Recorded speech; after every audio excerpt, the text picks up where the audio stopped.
What's going on, everybody? Welcome to another Friday review. Tonight we're about to review the final Friday out of the trilogy, and tonight we're going to be reviewing the movie Friday After Next. Now, of course, Friday After Next is a direct sequel to Next Friday, which came out in the year 2000. And this Friday here, it's kind of a bit of a change of pace.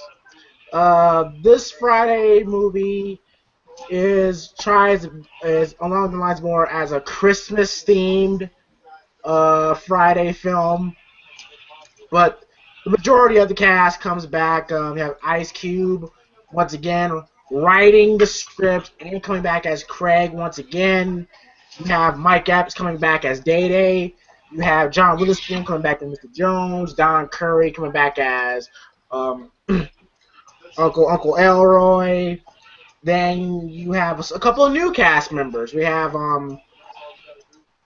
Cat Williams as Money Mike. Terry Crews, who at this point in his career, he was just starting to come out. It wasn't really until like White Chicks came out, I think like 2 years afterwards, when he really became Terry Crews. So this is Terry Crews at the very beginning, and then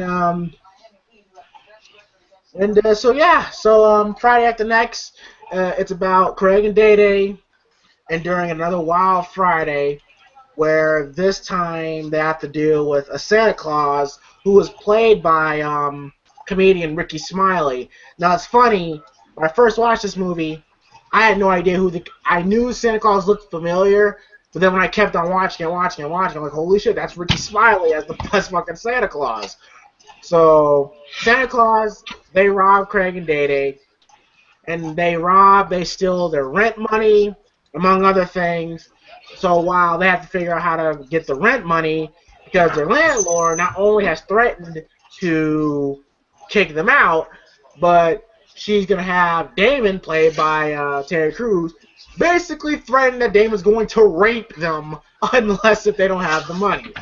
So, the Friday After Next, after the first film, which is an all-time great film, Next Friday, which was a solid sequel.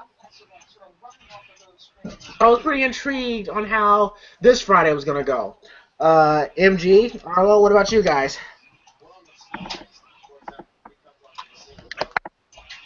Well, I'm all aboard for the Fridays. First one was a really good movie. Second one was really funny. So, um, third one I was interested to see what they were gonna do. I didn't want it to feel like they had done everything that they could have done in terms of comedy wise. I was curious to see how they were gonna do something different.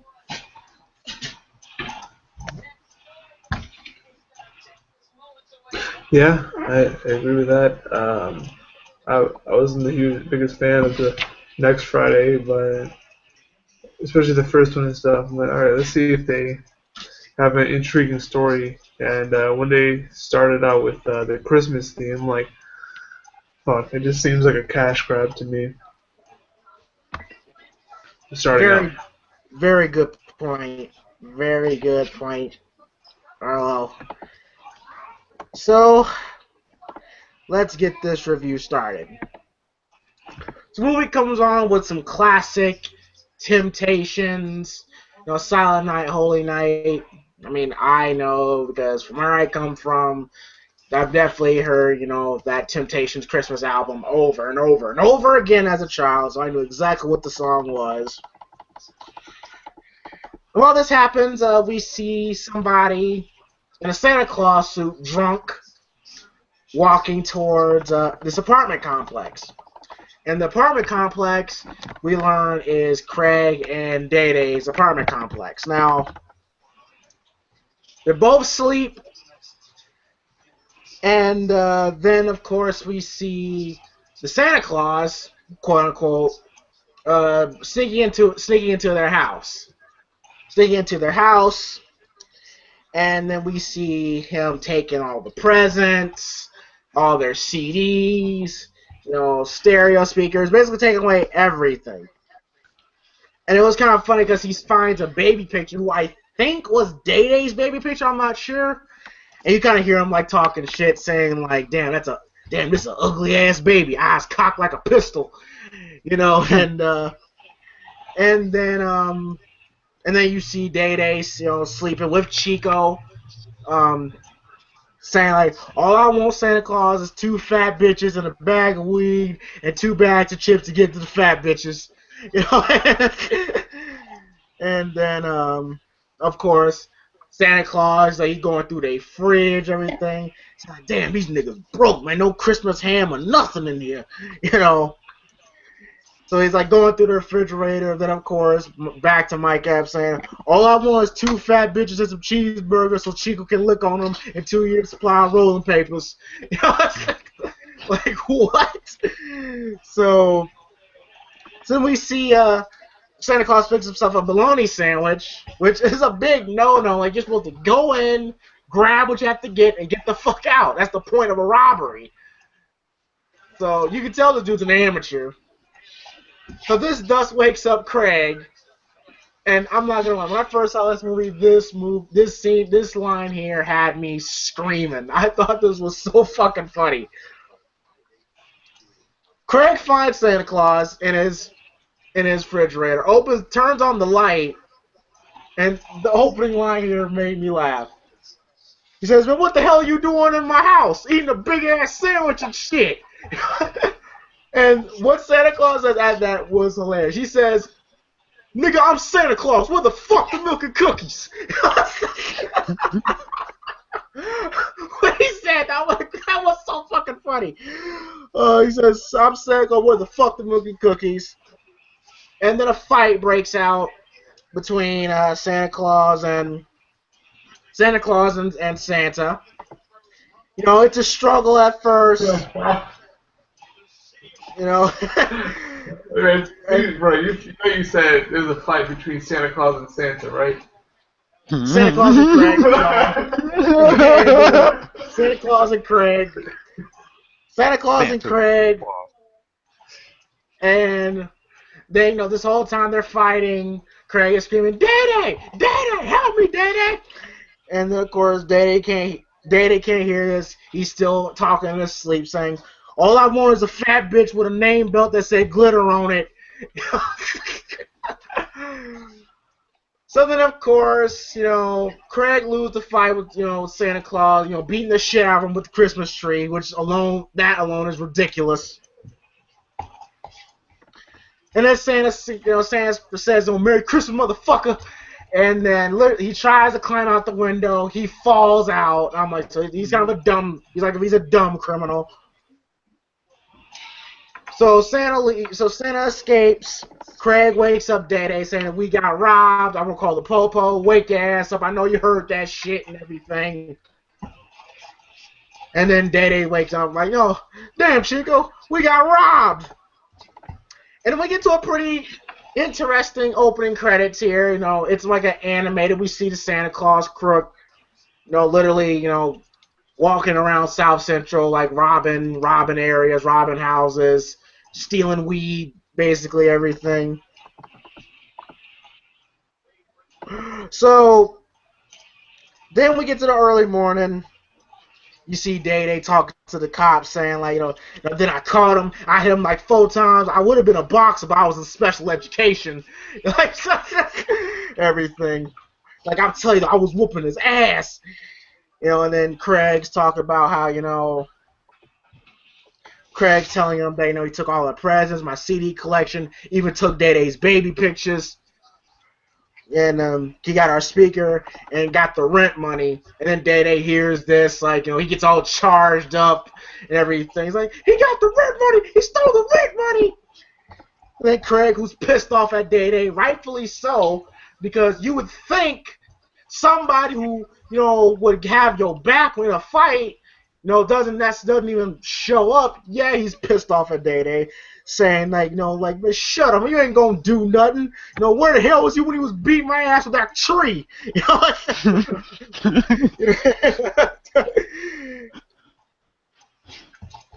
And then, of course, the cop, a cop is not buying into Craig's story, saying that you're positive this was Santa Claus, jolly white fat guy with a little red suit, couple L's packing the bags. Then Craig's like, no, this was a project Santa Claus. Picture old dirty bastard in a Santa Claus suit. Rest in peace, ODB. And then,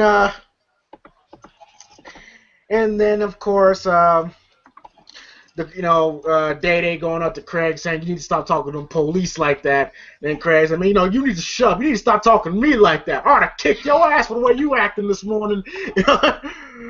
And they said, and Day Day asked if they're still going to have their Christmas party. And Craig said, how the hell are we going to have a Christmas party with our apartment looking like this? And Day Day said, we can't cancel that apartment. Look, what about all the hoes I had coming down here?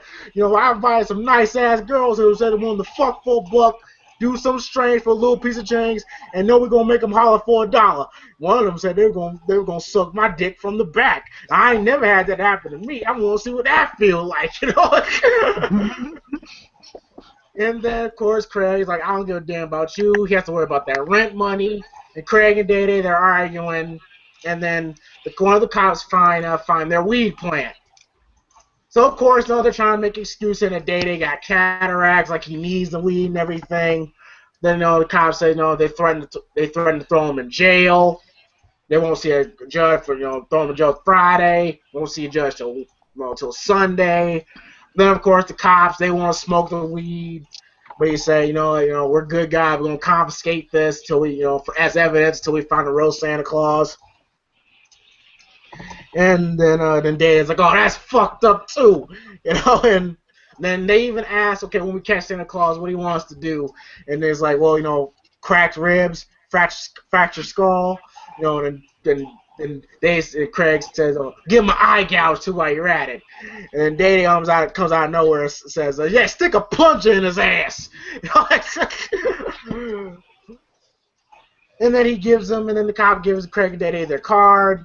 And this is Officer Brian Dix, Officer Alvin Hole, and then Craig looks at the car and says, "So Officer A Hole and B Dix." And so the cops leave, and then Miss Pearly comes busting in the apartment, saying, "What the hell going on around here? Cops all up and down this building and everything." And then they trying to say somebody came in and broke up our stuff.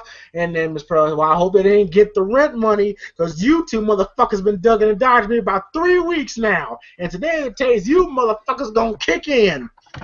And then Craig says, how come you're always in here harassing us all the time? And Day Day says, yeah, with that big old wolf pussy. Like you came up here smelling all the time, smelling like that. You don't even own the place. You're just the manager. And then of course she says she's threatened to evict Craig and Day Day. And then Day Day makes a remark because apparently she has like a mustache, so you need to get that shit lined up and everything. And then Craig says you're not gonna evict nobody unless you got a motherfucking army with you. And he says I don't need no army, smart ass. My son Damon home right now. And I love how it's a close-up shot of Day Day and Craig's face. They look at each other and scream, Damon! And then it freezes. And Craig, who still does voiceover, he goes, I had a nightmare about that fool last night. And we meet Terry Crews. And basically, Craig and Day Days are basically, Cruz's bitches in prison. And saying, like, which one of you bitches gonna wash my drawers tonight? And then Craig and Day both point at each other like, he is. And he throws their underwear at Craig and Day Day. And Day Day goes, I wash on Sundays anyway.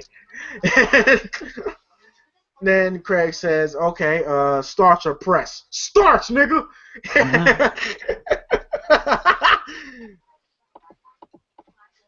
And then, of course, saying that when, and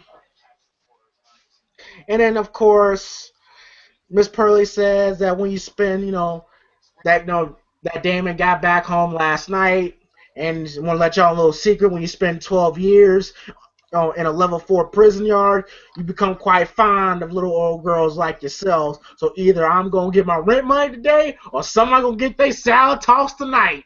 And then David goes, damn, you know. And crazy. That ain't even necessary. We start a new job today, and by the end of the night, you'll have your rent money, cash in your hand. And Miss Pearl says, "You better either you fixing to come see me, or Damon gonna come see you. Simple as that." And then I love how Day goes, "Hey, so you like the fact that your son's a fag?" You know, it's like. Then Miss Pearl says, "Shut up, bitch. And tell your fine daddy I said, ow." Then Craig, they both go, ew, I hate that bitch, and slams the door on her. So this is the point where we get reintroduced to Craig and Day Day. Now they're in have a shitload of problems. House got robbed. Their rent money's missing. And they have to find a way to pay the rent, because not only will they get evicted, but they'll get raped by Damon. So this is a good holiday present. Yeah. So this is a pretty interesting way to start the film. Arlo and MG, your thoughts on opening scenes?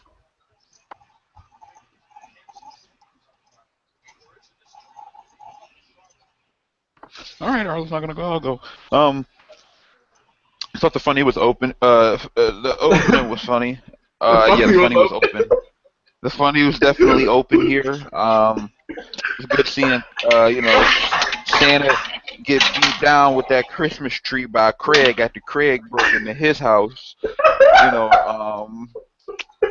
The fact that Craig and Day Day was going to evict them because they didn't have their money, and it was some crazy shit. Can't believe Terry Crews had a weed plant. It should happen.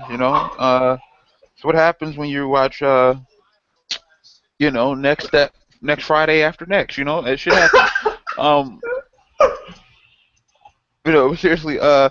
Opening scene was funny as hell. That fucking Craig getting beat down with that goddamn Christmas tree was funny as shit.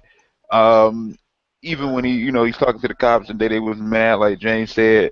Craig basically said, "Where was you at when I was getting my ass beat with this Christmas tree?" That shit was funny. I think Ricky Smiley, he did a good job in this movie, just portraying the crackhead Santa, and the first scene was funny as hell. He had that superhuman crackhead strength and shit. So I don't know how you whip somebody's ass with a Christmas tree, but it was goddamn funny. Yeah, it's real. It is real. And then you get Terry Crews and shit. Terry Crews is funny as hell. They needed somebody to replace somewhat of Debo's role. Now, obviously, he had a much more comedic role than Debo did. So, like I said in the last review, it's a booty goon. The first movie, like I said last time, that had a bit more of a story to it, whereas the second one went way more in a comedic direction, and this one went all the way to that comedic direction. So, the casting reflects that.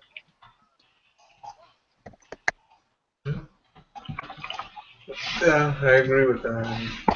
We'll get to that later about comedic all the way and stuff. But yeah, a crackhead Santa basically beating up Craig was hilarious, like you were saying. And then I'm like, what? Why he gay? Why? That was weird though. I'm like, well, He wasn't white chicks. He loved white women. I'll give him a pass.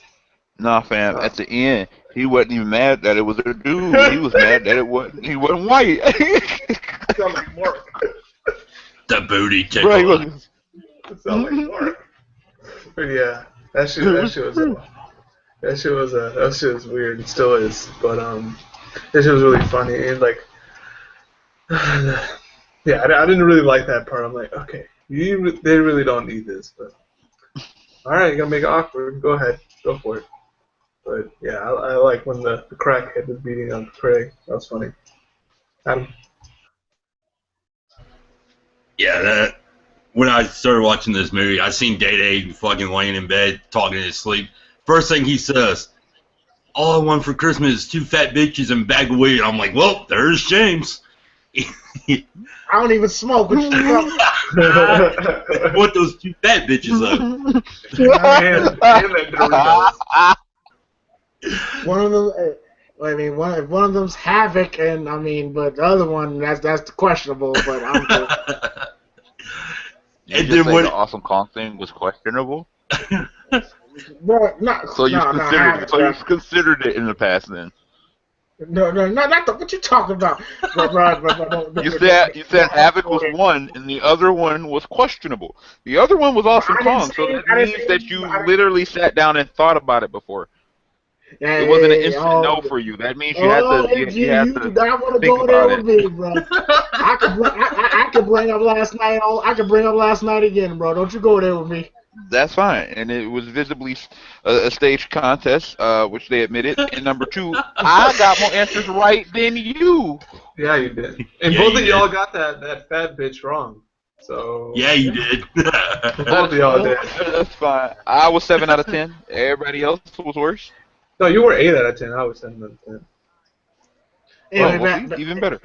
anyway, what were you saying, What was Adam? James? 5 out of 10. I think he had 6. What was you saying, Adam?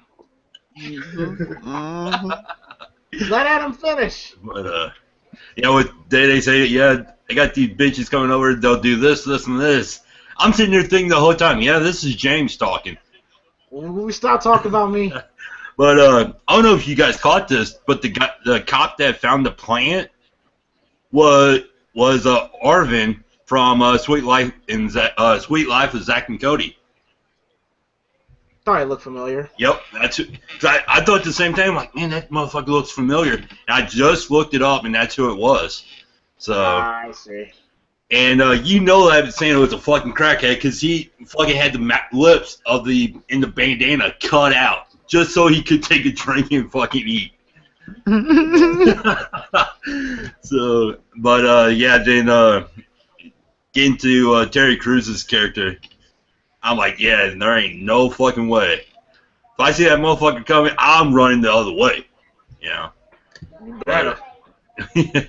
So, but yeah, that's all I gotta say about that. He Oh, did and, teach you a being valuable life lesson with phone books later in the movie, though. Adam, being that you weren't here for next Friday review, you want to go ahead and give your quick thoughts on next Friday as a whole? It sucked. Oh, okay. Uh, so, all right. So for the next scene, we see Craig. They're getting ready to go into their they got jobs as security guards. So they're leaving their apartment, and fucking Day saying like, "Damn, look how tight these motherfucking pants are. I can't do the James Brown in these pants." And crazy good. I don't want to see you do the James Brown. And they're complaining about the clothes, and we ain't gonna get no pussy in these clothes. And they ask one of the neighbors like, "Hey, how do we look in these clothes? Y'all look like rent-a-cops."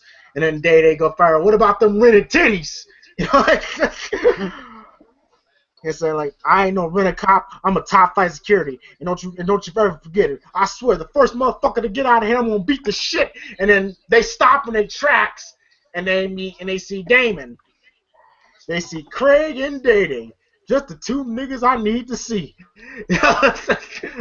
And then Day and Craig goes, "Yo, what's up, OG, triple OG, OG, triple OG." No. And then Damon says, "I ain't seen y'all in about 12 years, dog." And then, "Oh yeah, man." Danny says, "Oh yeah, I was real little when we last saw you." And then Damon says, "Oh yeah, but you grown now though."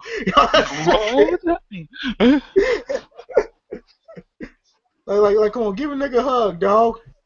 And then Day wants to run. So like, I'm about to go. And then fucking Craig throws Day into Damon.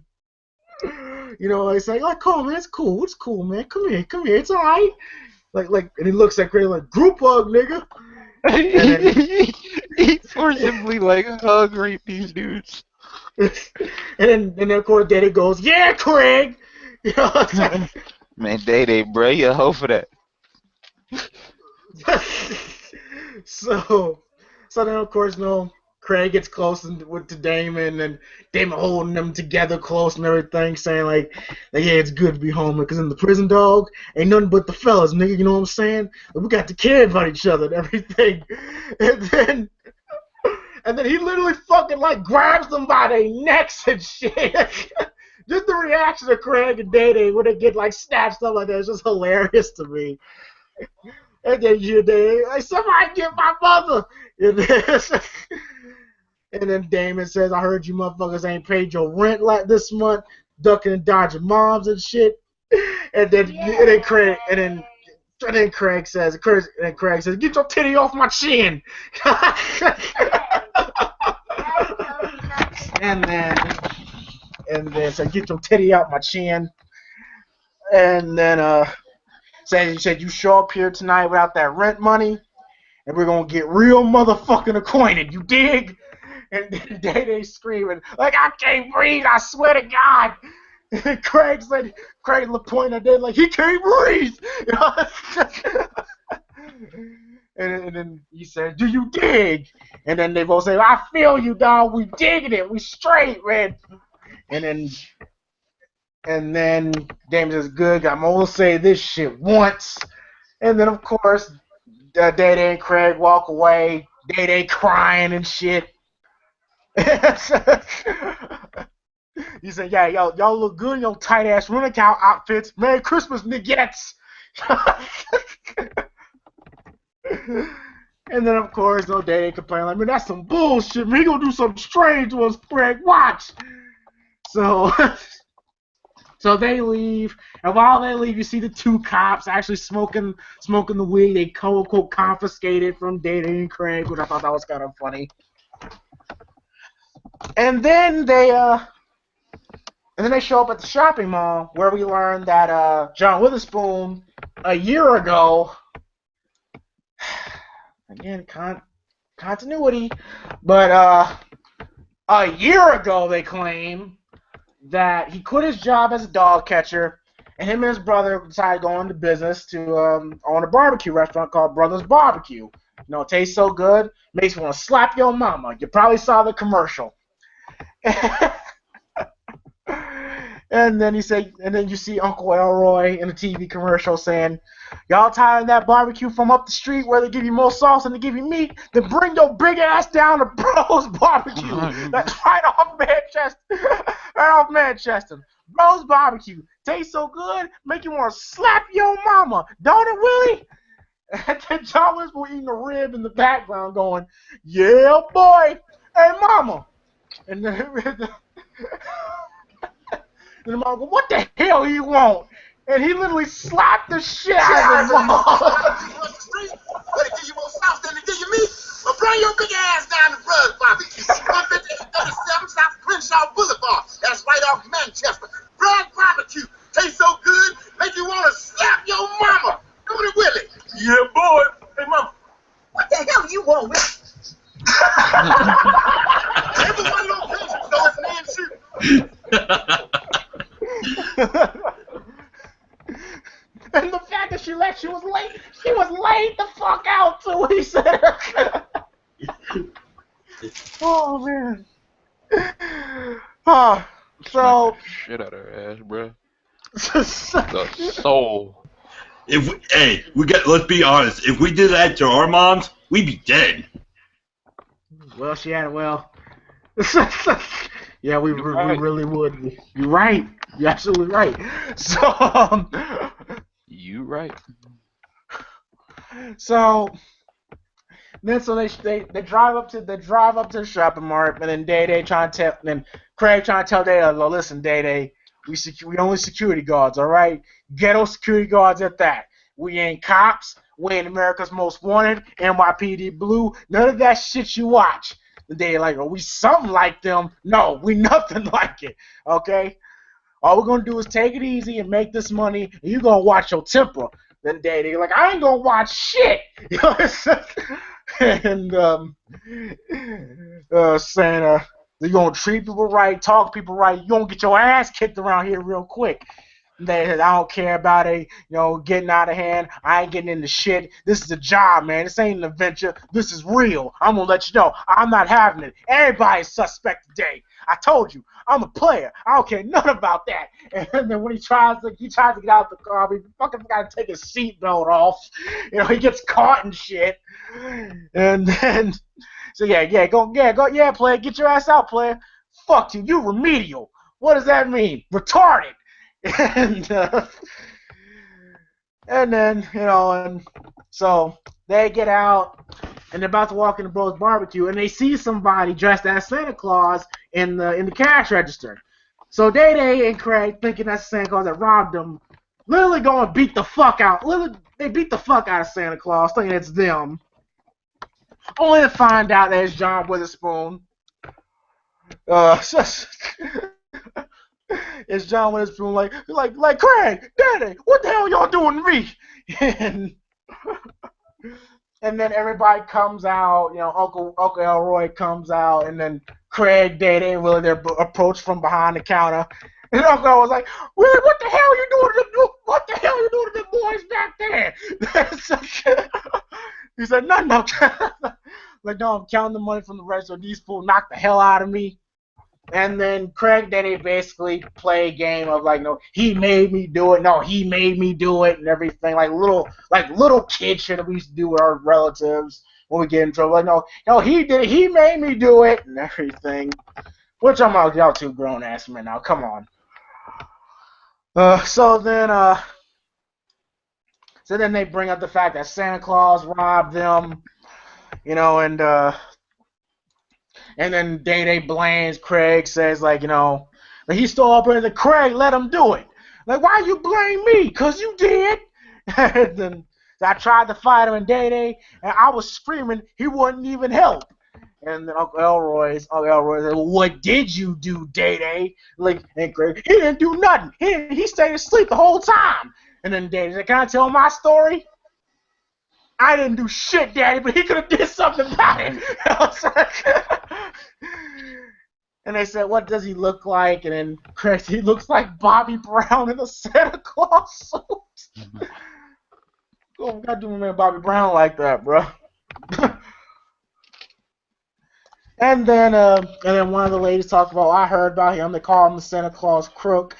He robbed a lady in the parking lot last week. He called her a ho and kept on running.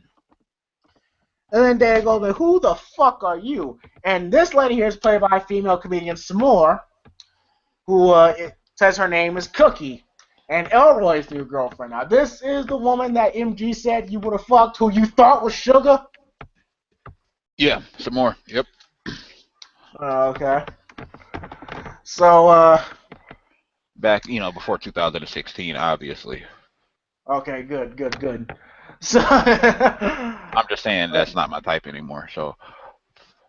Oh, come on. 2016, It's a whole new year, bro. Okay, we got some black women watching this, bro. Relax. That's cool. So, shout out to Mark, by the way. You know what I'm saying? He laid the blueprint. I'm an equal opportunity lover, okay? So, that ain't right. So, No, you're not. So, no, he is. Don't say nothing. Don't say nothing. Moving on. Chicks, it don't matter. Yeah, it don't matter, guys. It's all the same to him. I mean, He only wants ugly chicks. Ugly fat chicks. That's the only one James wants. And guys, he's an equal opportunity lover. Oh, don't play me. It's a whole. Damn. Oh, gosh. So they say, so Daddy said, you should have kept Sugar's nasty ass. What happened? And then, I kicked her country ass to the curb, hooked up with her little sister. That's how we players roll. And you know what? The arguments between Uncle Elroy and Mr. Jones here. Okay, after seeing fucking MG and Jay yell so much, if MG and Jay know each other into their 60s, I can easily see these two arguing like Uncle Elroy and Mr. Jones. Clearly, I can see it happening. Saying like you ain't no player, Elroy. You ain't no player. Like, you don't know nothing about being a player. Better had your ass pussy whipped about 30 years. And then John Witherspoon says, nobody got me pussy whipped. I whips pussy. He put his hand over his mouth, though.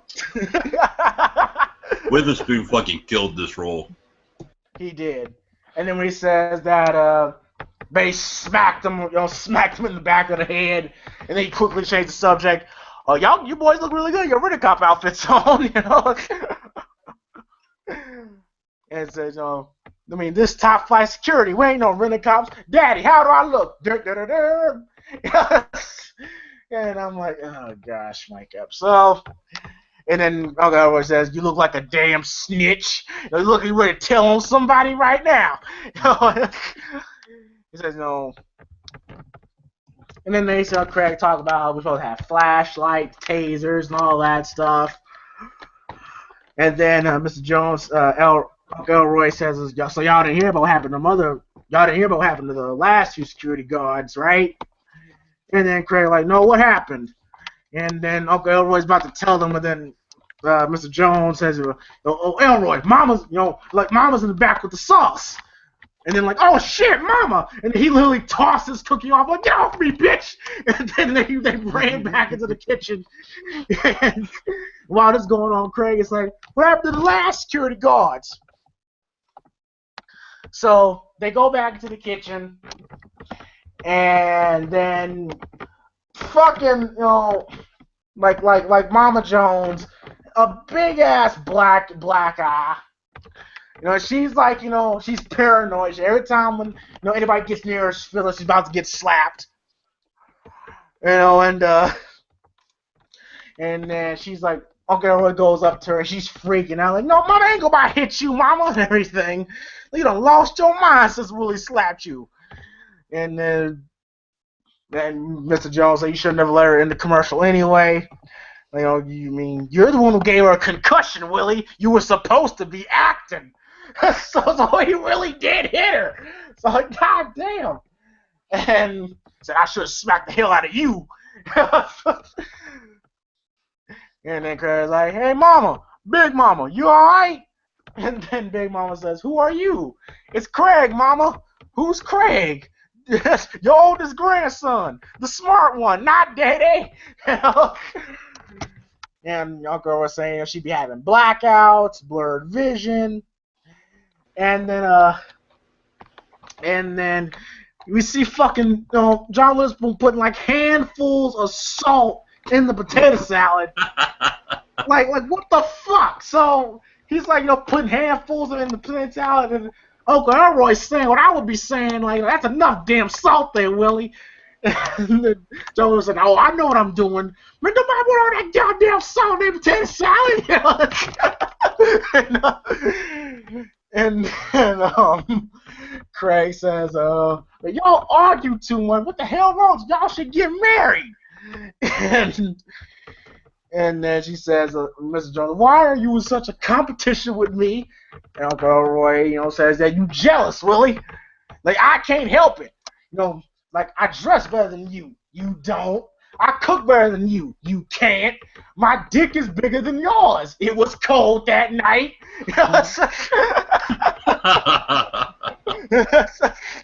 So think, last year at this time, you have won the lotto, over $1 million.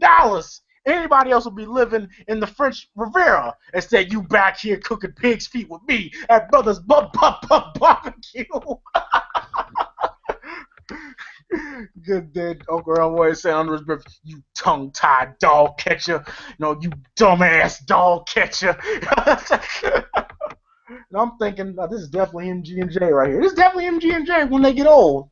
So this is going to be entertaining. And, so then Craig, after Pops and Unc argue for another 15 minutes, it was time to meet our new boss. His name is Moley. Moley owns a strip joint, and he apparently owns a donut shop called Holy Moly Donut Shop. And this is the most nastiest fucking donut shop I've ever seen in my life. Flies all over the place. The fucking grade, the inspection grade is F. I'm thinking, how the fuck is this shop even still in business? Like, there's flies on the fucking donuts and shit. Like, what the hell? And ironically, the two cops that smoke the weed, they go there frequently. Oh, okay, that makes sense. And then even Craig says he owns Holy Moly Donut Shop and Foot Shopping. Don't ever eat there. Tribute to Chris Tucker, Smokey. I kind of like how they got through little tributes to Smokey in the other films, especially towards the end. But then we meet Molly, and Mr. Jones talking to Molly, saying like, "Ask how business doing." And says it's doing great. Have you ever seen the commercial? Bella's barbecue tastes so good, makes you want to slap your mama. And he fucking John Witherspoon can't help it. He slaps Molly, and Molly looks at him like, "What the fuck?" And then slaps him back. They literally were slapping each other like a good 5 seconds. I'm sorry, and then after they get to slap each other, like John was like, "What the fuck is wrong with you?" And it's like, "Sorry, buddy, reaction." So, so Craig and Dave find out they weren't promised the gear they were gonna get with flashlights, tasers, and dogs and everything. All they're gonna do is whistles, and then they get a tour of the shopping mall. Brothers Barbecue, the donut shop, and check cashing, no ID required. Like, no ID required? That what? And so, like, don't you have to have ID to check and cash? Oh, that shit's illegal? But okay. And then we also meet I see James is still doing the next Friday after next Friday review, because he just said, "Don't you have to have an ID to cash?" To check cash? Anyway, so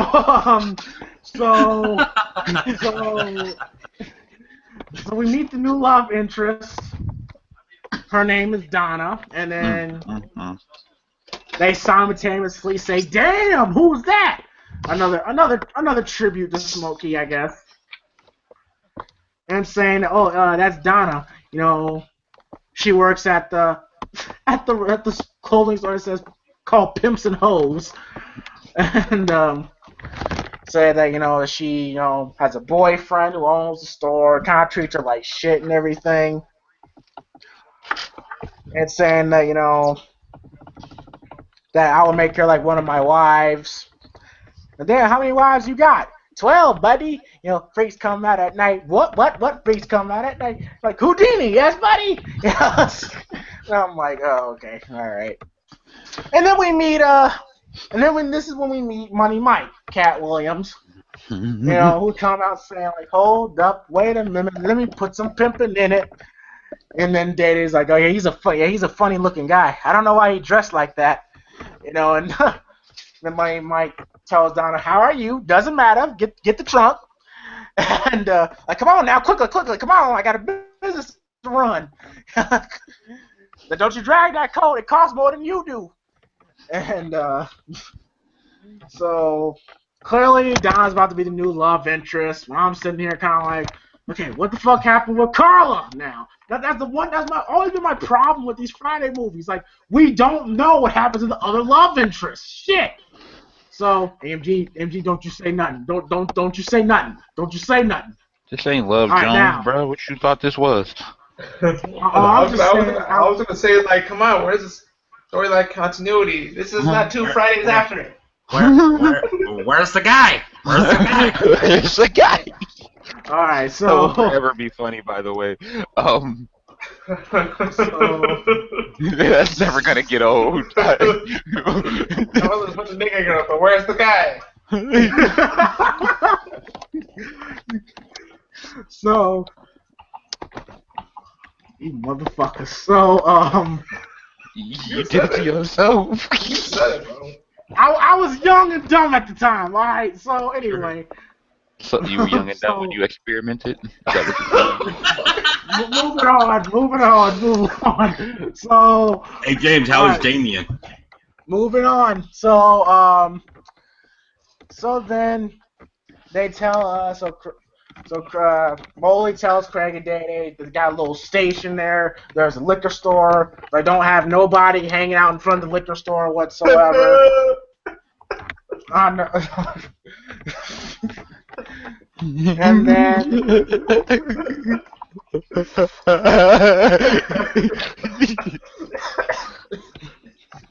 Oh shit! Crying right now. I'm crying. all right, so and then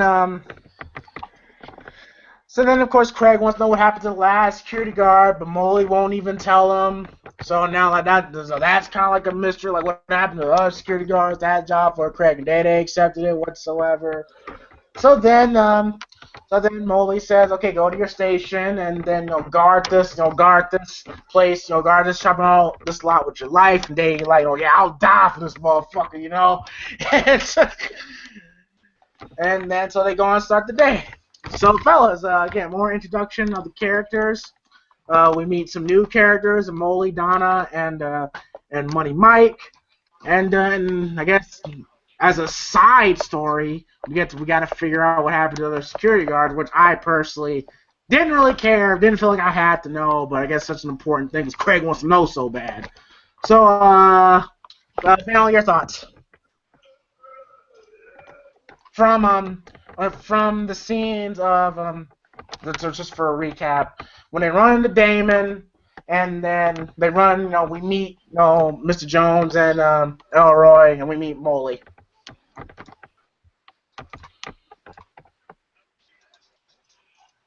Anybody wants to go first? Go ahead. Go ahead, Arlo. Go ahead, MG. Go ahead, James. Bro, I'm not playing. Come on now. Look at the time. Look at the time. Arlo always goes first. Just go, Arlo. Jesus. Yeah. I like the slapping your mama part, but everything else, the donut stuff, I don't really like it. Why do they always have to go after money? Why can't it be like anything that's not after money? I don't know. Is that too much to ask? Yeah. Is it? It is? Okay. I'm sorry then. MG. Yeah. It was good, in the words of Adam. I like how James totally forgot that Day was doing the Big E dance in front of his grandma. Well. But, yeah, good shit. Go ahead, James. Man, I can't step away from nothing. Holy shit. I expect y'all to just be detailed. I gotta rush back. Shit. All right, so. All right, so oh god damn. So they tried going. So Craig they tried going to their little shack, and then I like how Craig says it's small in here. And Data goes, "No, you big in here." Now they're trying to get comfortable where they can't get comfortable. And then said I can't even move in here. And Craig said, "I'll deal with it. I have to. We're gonna sit. We're just gonna sit back, relax, and sit back, relax, easy money for us." And then Dave said, "This is boring, man." And Craig, good. I like boring. As a matter of fact, and he puts his feet up to Craig's face, Day-Day's face, and then Day-Day, rants, which I kind of laughed at this, like, ain't this a bitch? I'm waiting for some axe to jump over. You heard what Mr. Molly said. We top flight security of the world, Craig. Shit, not just the city of the world. Been jacked by Santa Claus, all kind of shit. They need security in the world, Craig. And I'm like, you're taking this job too seriously. Saying, First of all, calm down, slow your roll, and don't let that man pump you up and get your ass shot out here. We ain't no damn top 5 security of the world. We just Craig and Day Day. So sit back, relax. You heard what happened to the last security guards. And I like how Day Day goes, man, you didn't hear what happened to the last security guards. So how the fuck am I gonna hear it?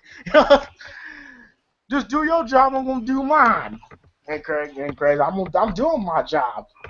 And then this is this is the scene with that did really crack me up. So Day Day, who literally remembers that don't let nobody hang out from the liquor store. So we find these church ladies singing Christmas carols from the liquor store. And then this charges Day Day up saying, "Oh, bingo, I got action." So he's literally he's going towards the old ladies, and they're singing "Joy to the World, the Lord has come." And then he's like mocking them, singing along with them and shit. Just the look on his face was just priceless.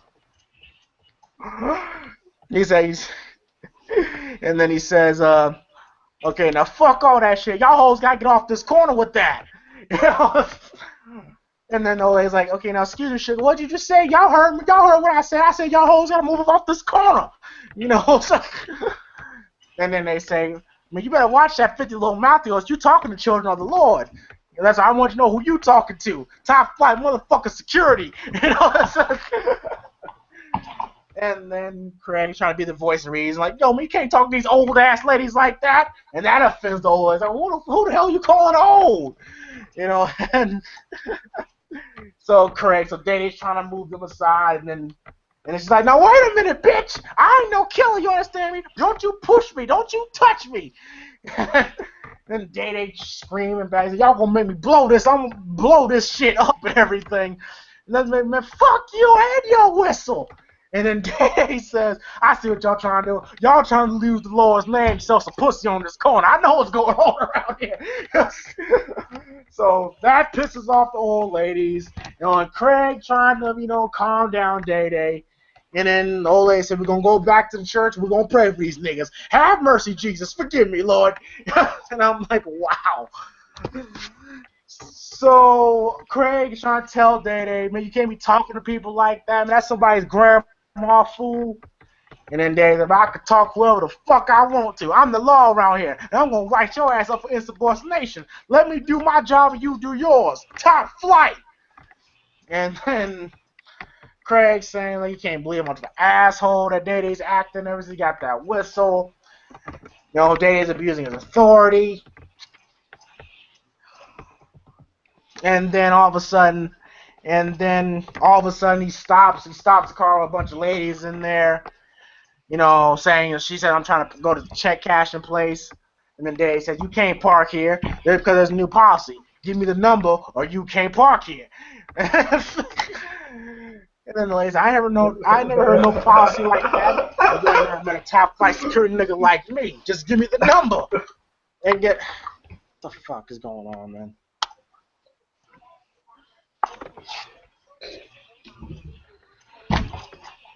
Oh yeah, so then of course,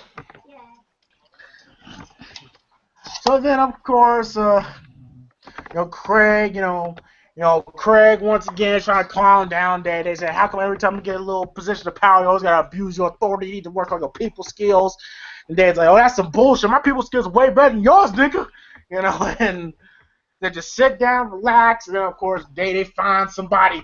He finds some more action, pushes Craig out the way. He finds some little kids playing on the property and all that stuff. And I'm like, okay, Day's starting to he's getting a little bit annoying. He's getting a little bit annoying to me. I feel like Mike Epps trying to do a little too much in this movie. With next fight, he seemed a little bit more natural, personally, to me. So I kind of want to beat the shit out of Day a little bit. So then of course Craig once again has to push Day to the side and shit. He's like, "What's wrong with you, man? You're some LAPD type shit." And then of course Day Craig pulls out a joint. He said this will calm Day Day down. And then they go, not on duty, not on duty. And they say, man, you better fire this shit up. And with Craig, we ain't little no more. Like, come on, and everything. And I'm like, oh man, we saw that in Next Friday. It was funnier in Next Friday, that whole like, we ain't little no more. And they trying to flex on Craig. And here it just seems a little forced to me personally. So then, of course, Day Day gives. And then they light up their joint, and then of course, Day Day starts confessing to Craig, saying that you're a badass influence on my life. Ever since I've been kicking it with you, my life has been in shambles, and everything. And then Craig takes a hit, saying that first of all, I'm the best cousin you got. One of me, you be getting punked all the time, and I keep you safe, and I keep you warm, because I know how timid you can be. And then all of a sudden, Uncle Elroy, fucking bangs a bat, behind the dumpster they were at. And it's like, is this Craig and Day Day? Damn! And then Uncle Elroy says, I'm about to bury Bonds, y'all black asses. Y'all almost made me catch a heart attack. I'd have hit your ass and give you brain damage. And then, of course, Uncle Elroy, once again, cool ass Uncle Elroy, he takes, he smokes with Craig and Day Day. And then all of a sudden, the Santa Claus crook shows up to rob them once again. And then they put him against the wall, and then of course patting him down, and Craig goes, man, hey man, don't I know you? It says, you don't know a bullet in your ass. And so he's patting him down, and then he goes to Uncle Elroy, said like, what's up, Al Green? You look like you remind me of them old players that be coming with the young girls. And then Uncle Elroy was like, yeah, you remind me of a young nigga fucking with the wrong old nigga. And then he puts him against the wall, and then he goes to rob Uncle Elroy of his Rolex. And then of course, and then fucking Uncle Elroy and Craig, they go catch the Santa Claus crook, while Mike Epps goes back to Moley, to report. And then so they go chase Santa Claus crook, and fucking Day Day, is running back to the donut shop. And then, the cops and Molly, they're talking, and Dave's, blowing the whistle right in front of them. They ain't paying them no attention. And then,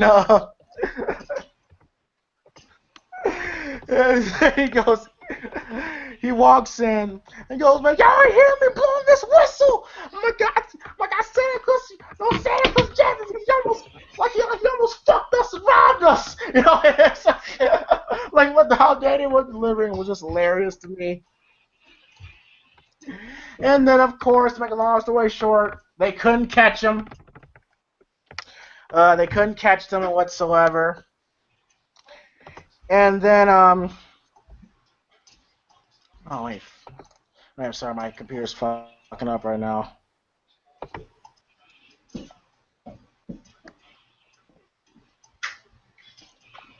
Damn it. Okay, I got it. So, I apologize, folks. My laptop's been fucking up lately. All right, so,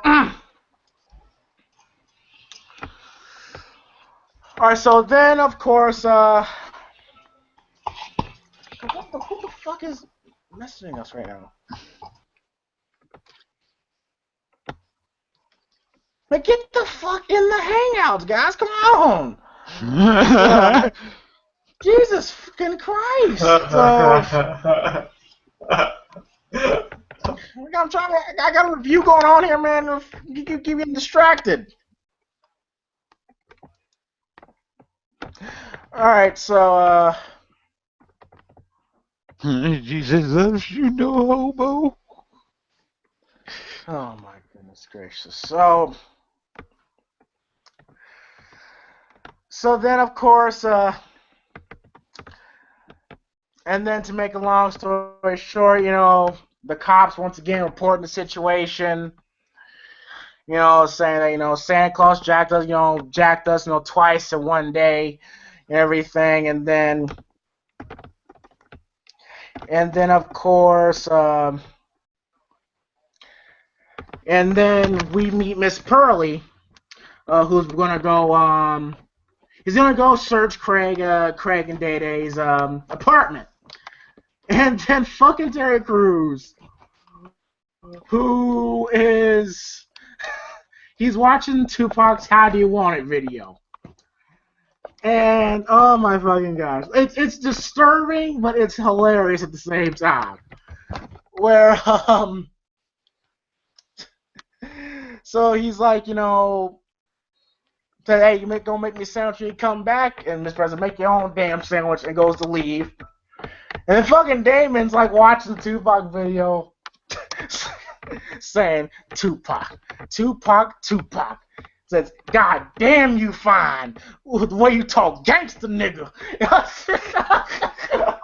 the fuck? Oh my gosh. So of course, Miss Pearly sneaks into their apartment, searching, going through their mail and everything. And then while this is going on, you see Terry Crews dancing to Tupac's "How Do You Want It?" And the way he's dancing was just fucking, it was hilarious. I couldn't help but laugh.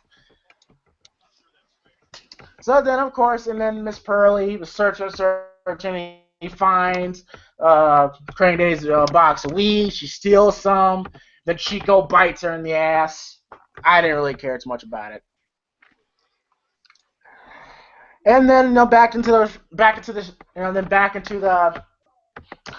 shopping mall. And then Uncle Elroy's pissed off. Tell us like what happened. Like, I don't want to talk about it. Y'all ain't gonna catch no damn body. I just want you to stop and whip some ass on your way to the station. At least I feel better then. And then John Witherspoon was going up to Elroy. So what the hell were you doing in the alleyway anyway? I was emptying the trash. Really? I already taken it out. Well, it was full. He said, "Don't you mess up this barbecue business. I'm gonna keep my eye on you." Look, I don't give a damn about your lazy eye, you Popeye looking son of a bitch. And then Uncle Elroy goes, "Now wait a minute, I started this barbecue shit, and this is the motherfucking thanks I get." And well, by the way, which was a playoff of an Ice Cube song. I forgot what the song was called, but he had a line similar to that saying, like, "I started this gangster shit, and this is the motherfucking thanks I get." I forgot what song. Somebody in the comment section could tell me what song that was. I'd really appreciate it. So it was kind of clever for Ice Cube to throw that line in there. So then, of course, everybody gets calmed down, and then we see Money Mike talking to Bishop Magic Don Juan.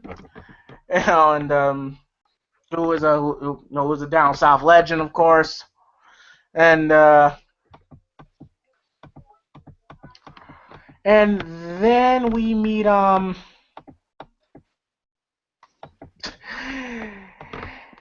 then we see Craig go talk to Donna. Craig kicking down Donna and everything, and saying like, what y'all got in the store? And then Don said, "Well, we got, Sean, John, Fubu, Dada, and everything." And then, you see they're making a connection. And then all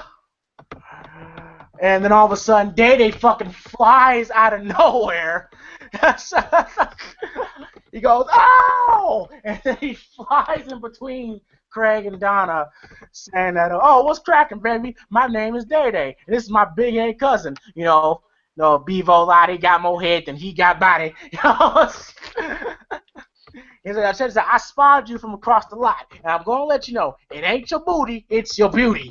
And if you see anything suspicious around here, let me know, because I got my eyes on everything. Let me start off with your number, because it's the only way we're going to be able to communicate and everything." And I'm like, oh, wow. So then, of course, I get back to the booth, and then we see these two crackheads coming off the bus. And then these crackheads coming off the bus, And then, to make a long story short, we find out they're there to rob Money Mike's store. So they go to try to rob Money Mike's store. They're lucky that Craig and Dale was actually there to look through. And then they were there to catch two crackheads. And of course, this pisses off Cat Williams.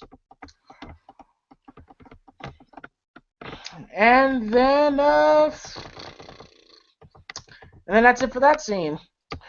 Alright, so nothing really much out of this. And also, we see Craig, fucking John Witherspoon, Uncle Elroy, doing a show for the kids where Uncle Elroy is Rudolph, while Mr. Jones is Santa Claus, which I'm like, oh, okay, Christmas themed. Okay, I see what they're going for. Alright, so nothing really much out of this. Santa Claus robbed them again. Yeah, I mean, kind of a little flat right now. So there was definitely seemed like there was more to do in the other Friday, next Friday, and the first Friday. Right here, it's kind of like, okay. Panel, your thoughts.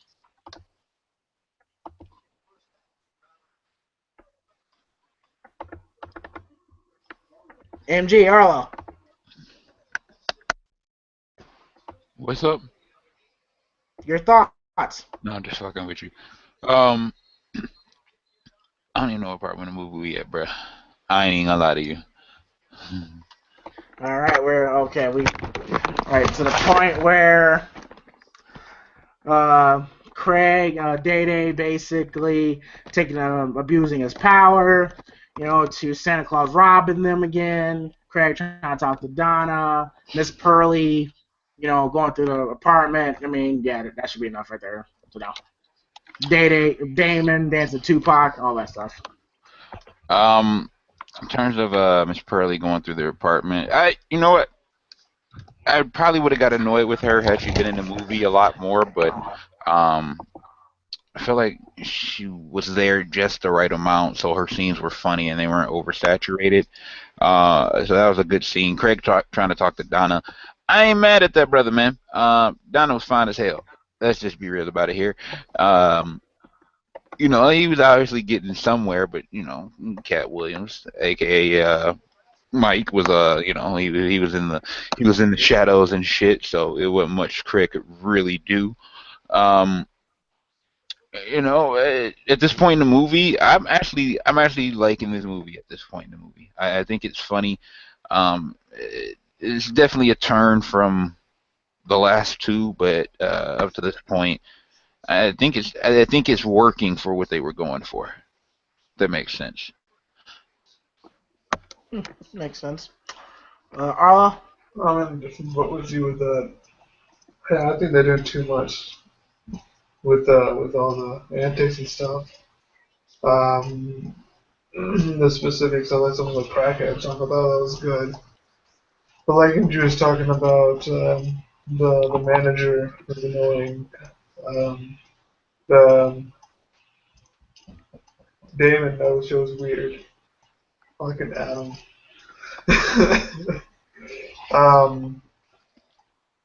Talking to Donna and stuff, yeah, I can see why they do that. But yeah, I didn't like all the antics though. He's doing too much too quickly. So this made Adam Alita hang up and put that in there. I know, right?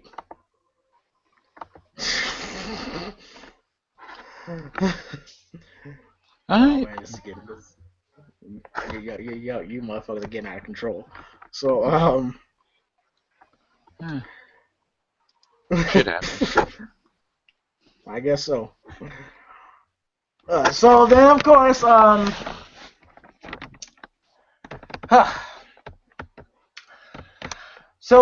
Craig and Day are holding two crackheads captive, so the police arrive. And all of a sudden, we see Cat Williams, walking towards him with a razor, who's still pissed off and everything. And then, fucking Day and Craig, they're basically holding Cat Williams and everything. And then I like how the crackhead wasn't. I like how he wasn't scared of he wasn't even scared of Cat Williams. He's like, nah, let him through, you little shrimp motherfucker. I'm gonna sue your ass. Come on, cut me. Everything. So like, they're holding Money Mike, and Mike kept saying like, think about your mama, think about what your mama would say. And Cat Williams was like, I think about my mama, I think about your ass,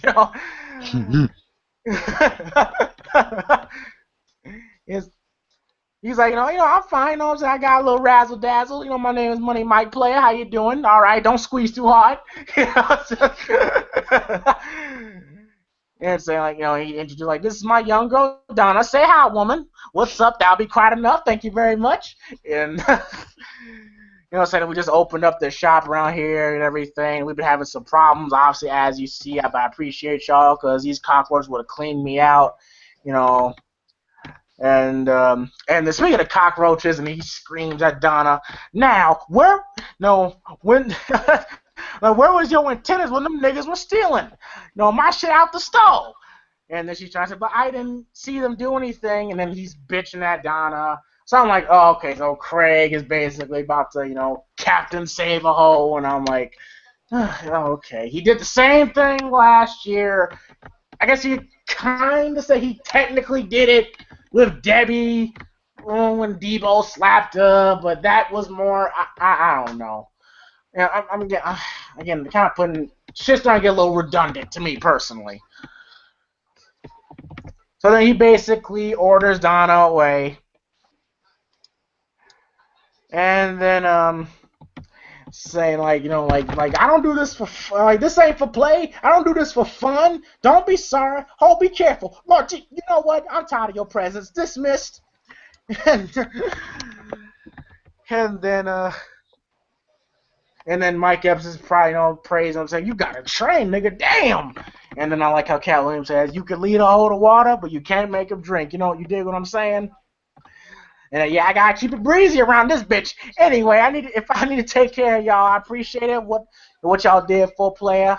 I can't be everywhere at all times. And then he wants to give Data and Craig money, and then Craig doesn't want to take it.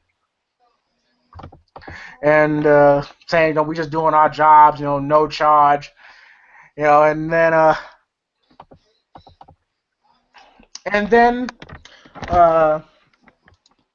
then Craig invites Mike to the Christmas party that they plan on having, because they can bring Donna along too. And he says, so well, let me check my Palm palette. Looks like I ain't doing shit. Let me check my Palm palette. Like, I was gonna get drunk and watch the Grinch, so I'll be there. I was gonna get drunk and watch the Grinch. So then Data's like, I like that nigga right there. I like him. That's real pimping. And Craig's like, get off his dick, Data. And then back to the barbecue's donut shop, and Mr. Jones, who's Santa Claus, and then got this ratchet ass little kid saying, like, what do you want for Christmas, young fella? I want an Xbox for all the games, all the new gear, a new Lexus, and a banging system and chrome on the feet. Here's my address, Mr. Jones. And then it's like, Mr. Jones? No, I'm Santa. Ho ho, I'm Santa. Bullshit, you Mr. Jones. I know where you live too, so I expect everything by tomorrow. I don't know why, but this kid reminded me of Riley. He quickly reminded me of Riley from Boondocks. Put everything on my mom's name. And then Uncle Elroy, who's supposed to be a reindeer, is letting and I think the kid that was riding him, he was in the movie Holes. What was his name in Holes? Zero, I think that's what his name was. Like the kid that didn't know how to talk. Like I think it was Zero, wasn't it? Yeah, Zero. Arlo, have you ever seen the movie Holes? Yeah, someone in the comment section. No, I think that was Zero. I'm certain that was Zero. So then, of course, Zero's No, Zier's like, he don't look like no reindeer. He look like a pit bull. Giddy up, pit bull. And then Uncle Elroy's like, you better stop jumping up and down before I bite your little ass. He says, then can you lock your jaw and shake like a pit bull? Yeah, let me show you. Then he fucking goes to bite. He bites the little kid. And then the little boy behind him, yeah, my brother said if a pit bull locks his jaws like that, you're supposed to do this to him. And he literally fucking kicks Uncle Elroy in the ass. Like, literally in the ass. And the look on Elroy's face was just priceless. So then, of course, the police pick up the two crackheads. And then, this whole time, you see Craig and Dave screaming, Yeah, Adam said that was Zero. Yeah, okay. And then they scream, saying the Bad Boys theme song, like, Bad Boys, what you gonna do? And then it's time, and Molly says time for their lunch break. Said 1/2 hour, don't be late whatsoever. And then, of course, Day that takes offense. That's a dirty motherfucker gonna blow smoke in our face after our first arrest. And then we get to a pretty entertaining scene here, where they're about to go get something to eat, and then Craig, then they spot something. They see the old ladies that Day harassed earlier in the movie, with a bunch of goons with them. And then I love how Day, as soon as Day sees them, he fucking runs the other way, like, immediately. Like, go look at that scene. Like, as soon as he sees them, he jets already. And then, and the grandma's, like, pointing at them. It's like, get them niggas! And then, like, literally, like, 5 dudes come running towards Craig and Day. And then Day's like, wait a minute, ain't that? Yo, I think that... Oh, shit! And then he goes, runs with Day. Day was, like, already, like, halfway gone. And then, so we get a nice little chase scene. I assume that's their grandsons, chasing Craig and Day. Which from the grandson's point of view, I can understand. You don't disrespect grandma. That's grandma. You don't disrespect grandma. So I kind of didn't blame them for wanting to get back and hear that somebody do call your grandma hoes, old ass ladies and shit. So then they go chase them. And then while they're going chasing them, you see Uncle Elroy, like, whipping Zero and his brother's ass with a belt, like good kind of ass whooping. A whole lot of ass whoopings. And then, so they run back into the lot. And I kind of before they run back to the lot, I fucking love how they run past the house, and you see the Santa Claus truck literally falling out somebody's house. So this man's still in broad daylight, too. So then they run back to the lot, run in the money Mike stole, and say, yo, Big Pippin, help us out. And then they says, oh, yeah, I'm good in the crisis. Donna, code red. And he slaps. And then Donna hides Craig Day into the back room, and they climb up into the roof. And then I love how one of the dudes is going in searching Money Mike's shop. It goes like, it's like, can I help you, player? And he goes, no. Like, no. What is like the baby gap? He pushes Mike. Man, get your fake ass out my way. And then he's like, literally, there's like a mannequin on top of Mike. And he goes, oh, man, this is bullshit. I'm between a pimp and a hard place. Donna, man down. Pimp in distress. And then, of course, one of the thugs is trying to get into the back room, but Donna won't let him in. And the whole time you hear Money Mike screaming, like, Donna, can't you hear me? All right, so then while Craig are hiding in the roof, and then they see Molly taking out the trash. They see Molly taking out the trash, and then they run to Molly. Say like, yo, Molly, I heard you hired 2 security guards been harassing my grandmama and things. And then Molly says, oh yeah, 2 guys, Clyde and Dodo. And then and then of course they say like, you remember what we did to them last security guards? And then I'm like, oh, so they're gonna throw that out. Oh, okay, so these people beat up the last 2 security guards. Okay, sure, whatever. Again, didn't necessarily need to know that. And then to make a long story short, they decide to beat up on Molly. And I love how Molly's like screaming, like, help me, please, help me, please. Like basically Seth Rollins, basically in his last title reign. And then Day-Day's going, you see what they just did to Molly? Like, they gonna kick our ass when they catch us, Craig. And then Craig, that's why they ain't gonna catch us. So then,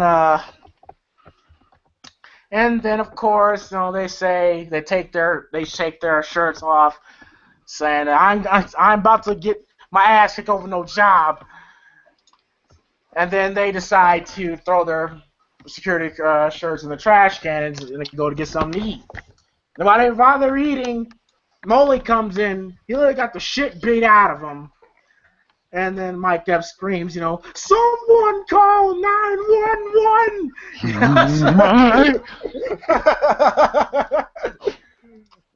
And then John Witherspoon, goes like, Molly, you got knocked the fuck out. Yeah, good observation, buddy.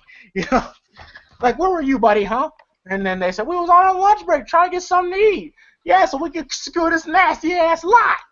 Well, good, huh? So you were eating when I was getting beating up? That looks like somebody beat the brakes off your motherfucking ass.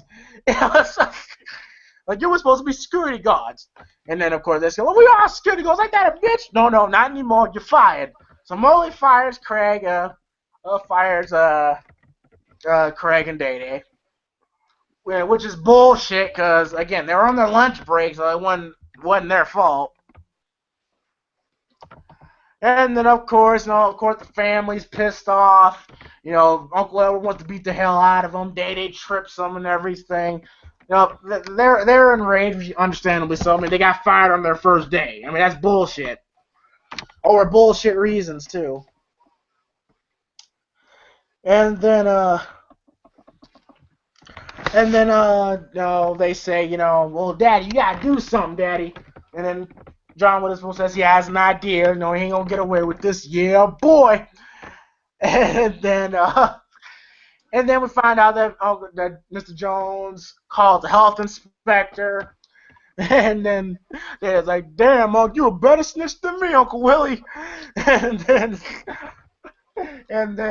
they fucking chase Molly across the lot, and health inspector has some good speed on him too.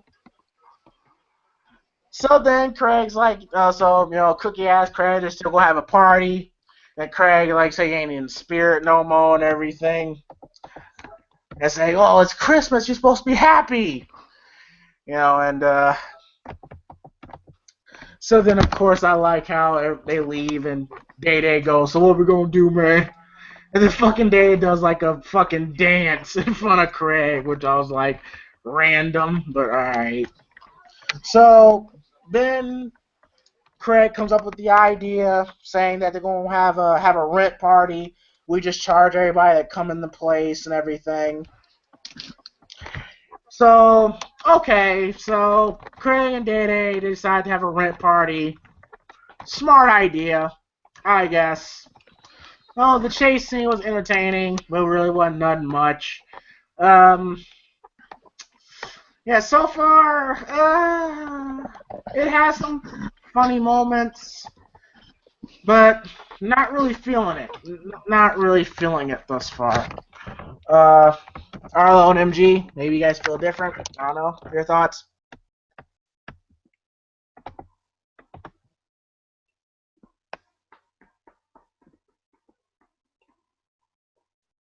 MG, Arlo? Oh, my bad. I'm talking. I'm muted. I agree with you about the chase scene. For a movie that was so heavily centered on them kind of just going over the top with the comedy. It didn't feel like they did enough with the chase scene. You know, if they're gonna do it, then have it fit the feel of the rest of the movie.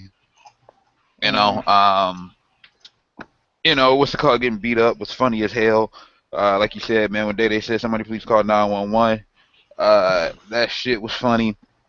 Him getting mad because they wasn't around because they was getting something to eat. Call that good time. And if you're them, uh, up to this point in the movie, I felt like the best up to this point in the movie. I felt like the best part was earlier on. And the highlight up to this point was, the John Witherspoon and the commercial, man. So good, make you want to smack your mama. That was the best part of the movie at this point, and that was, way back towards the beginning of the movie. Oh yes, I definitely, and I kind of feel that they could have had it more of Uncle Elroy, John Witherspoon. It didn't feel like they're in the movie enough. It felt like in Friday, John Witherspoon wasn't in the movie a lot, but he was in it enough. Same way with Next Friday, they were in it enough. I think they felt too. I felt they were definitely in the background in this movie, which kind of disappointed me. Yeah, especially because John Witherspoon and Ron Curry being so goddamn funny. It should have definitely been featured a lot more prominently in this. I think as the movie goes on, especially the closer you get to the end, the less and less you see them. Yes. It kind of makes it drag a little bit. Yeah, especially and there's a scene with Uncle Elroy and Pinky, which I think they could have went more with that, but they definitely they teased it. They didn't go all the way with it, which disappointed me greatly. Arlo, your thoughts? The chase scene wasn't it didn't fit the movie, and I didn't really like it either.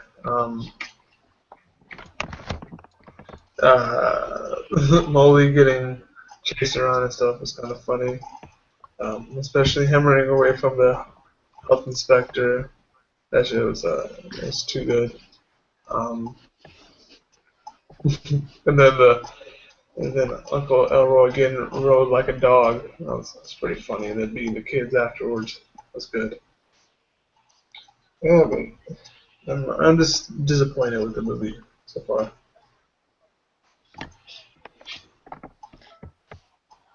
Yeah, definitely. It just feels like something is missing. I just don't know. I just feel something is missing. I just don't know what. I see what they're going for, but it just I don't know. So alright, so then we get to the party, and it seems like they're having a good time, and then we meet Pinky. Pinky comes back, who was definitely one of the highlights of last Friday. Seemed random and kind of feels a little out of place, but I was happy about it. He comes to see him like Merry Christmas, Jingle Bells, Nuggle. It's like, hey, Merry Christmas, Nuggle from Pretty Nuggle.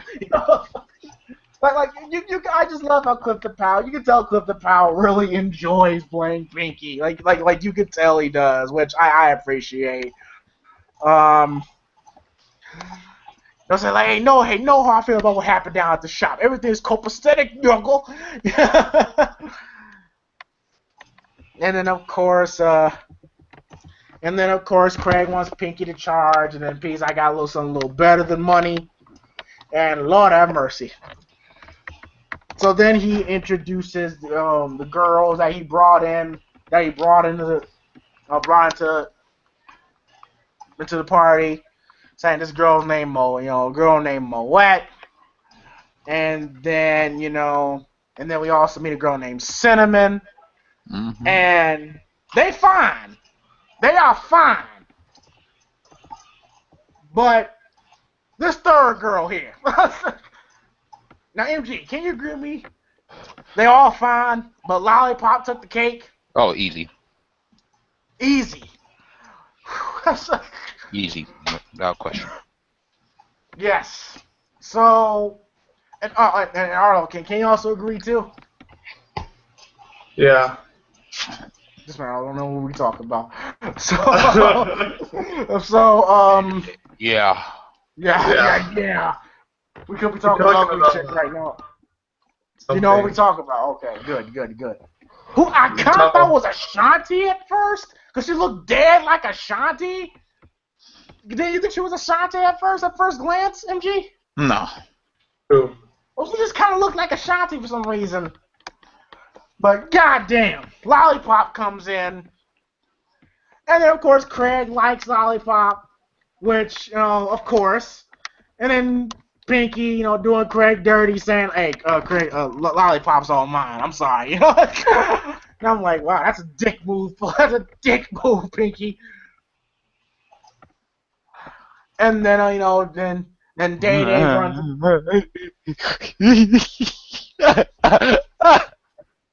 I just now looked at the chat.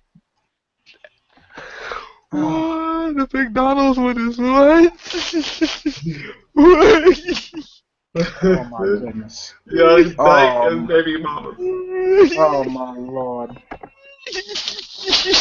You gotta be kidding me. The Photoshop on that is amazing. I can't.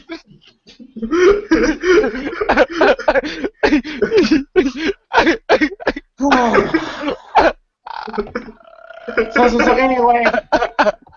Alright, okay, so anyway. So The Photoshop on that is amazing. And I said, wow. let me get some extra fries with that. Oh my Wow. god, that is perfect.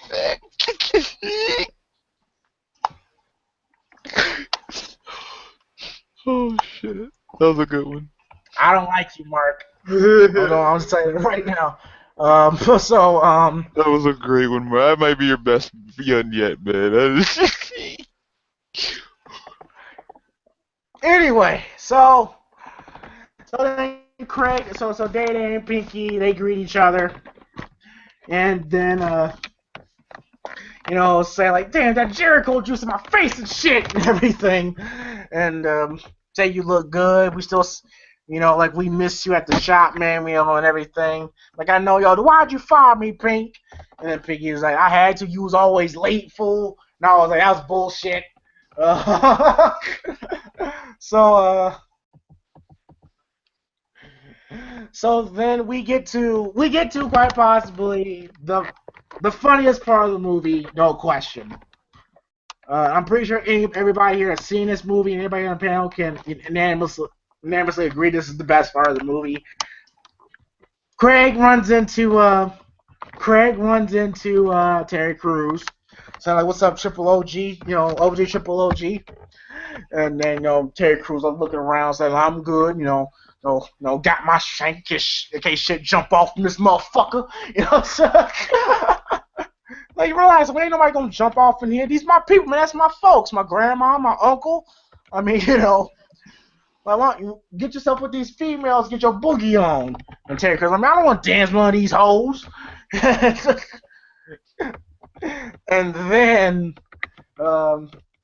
Day opens the door and we see Money Mike and Donna walk in. So Damon goes to Craig and goes like, who is that? And and then Craig's like, oh, that's Donna. And then like Damon goes, nah, nigga, who the nigga she with?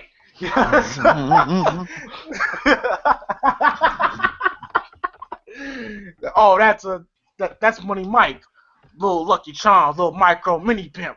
Yo, that nigga looks magically delicious. So wrong. And then he's eyeing Chris, he's eyeing Cat Williams and shit. He's like, oh man, that nigga got a perm and shit. So they find Craig, they walking towards Craig, and then you hear Damon go, yeah, that's right, get him over here. Bring his ass right here.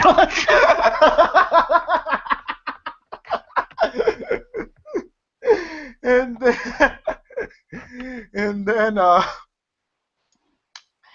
and then of course, Money Mike, though, they introduce each other, saying, we want to show y'all some love for what you did for us at the store and everything. And then Damon goes, introduce me to your friend, Craig. oh, that's Money Mike, and that's Donna. And then this Damon, he lives down the stairs. And then fucking Money Mike goes to handshake him. And then Damon fucking like brings him in close and shit. He goes, whoa, that was like the Matrix. Got some testosterone problems. And then, Mike asked Don to give her something to drink and everything. And then he goes, man, you damn near dislocated my shoulder. And then Damon goes, yo, homie, you ever been to the pen? And then he goes, hell no. But thanks for asking. Yes. Won't bother asking you, though. Craig? Where's your bathroom at, player? I got to piss like a Russian racehorse at the Kentucky Derby with a glue truck behind him. And then, so then of course, they go in and Craig tells them, hey, just don't pee on the seat and everything. So then all of a sudden we see Damon walking behind Money Mike. And then I like how Craig goes, what's up, OG, Triple OG? Well, you got that look in your eye. That fish on the line, nigga. Ain't nothing like that shit. So he literally is going towards the bathroom, and we see Cat Williams peeing. This fucking scene was crazy. We see him peeing, and he's like, have to drink a little bit more water. It smells like ammonia in this bitch. And then Terry Crews walks in. And then Money Mike goes, one at a time, player, one at a time. Busy right now, dealing with a monster. And then Damon says, you know what this is, new booty. And then he literally rips his shirt off.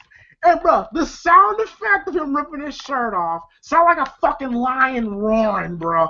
Like, holy shit. He goes, you know what this is, new booty. And then Money Mike goes, new booty?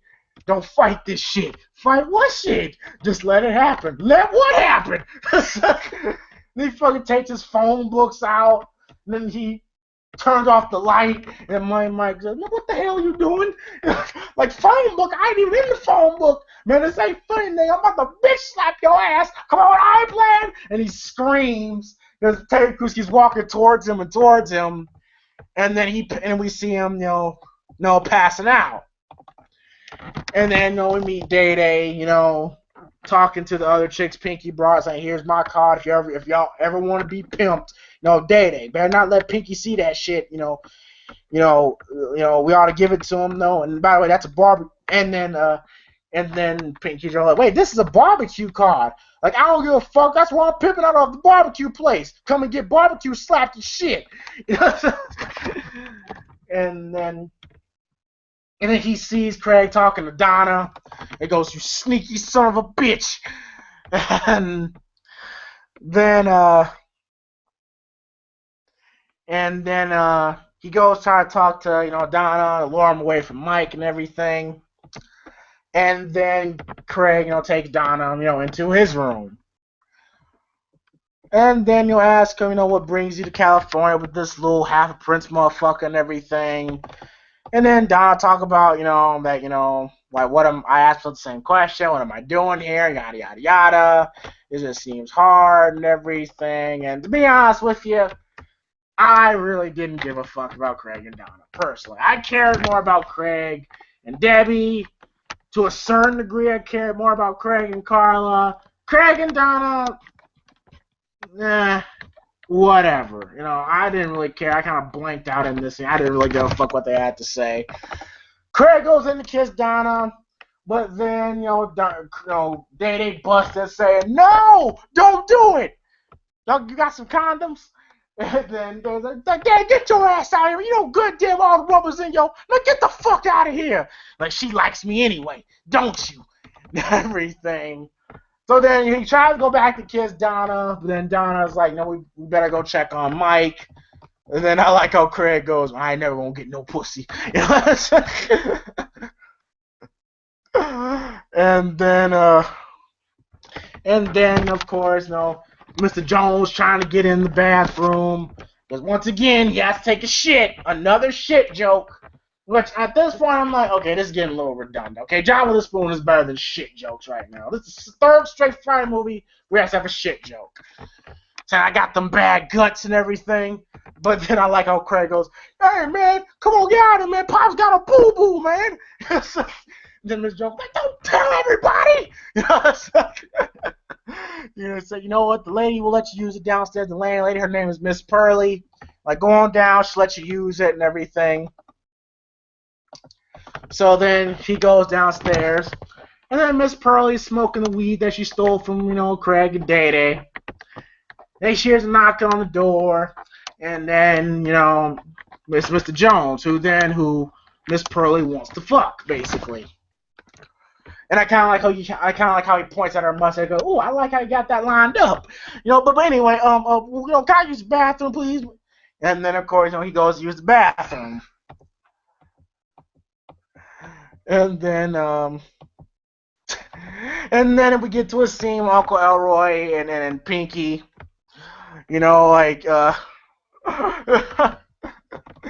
Where I think they were like either they were dancing, I think they were either dancing with the wrong woman or they bumped each other. I don't remember exactly, but it was something along those lines. I remember the dialogue though, saying they bump into each other, like, hey, fool, you want to freak on me? I bought them titties. What's wrong with you?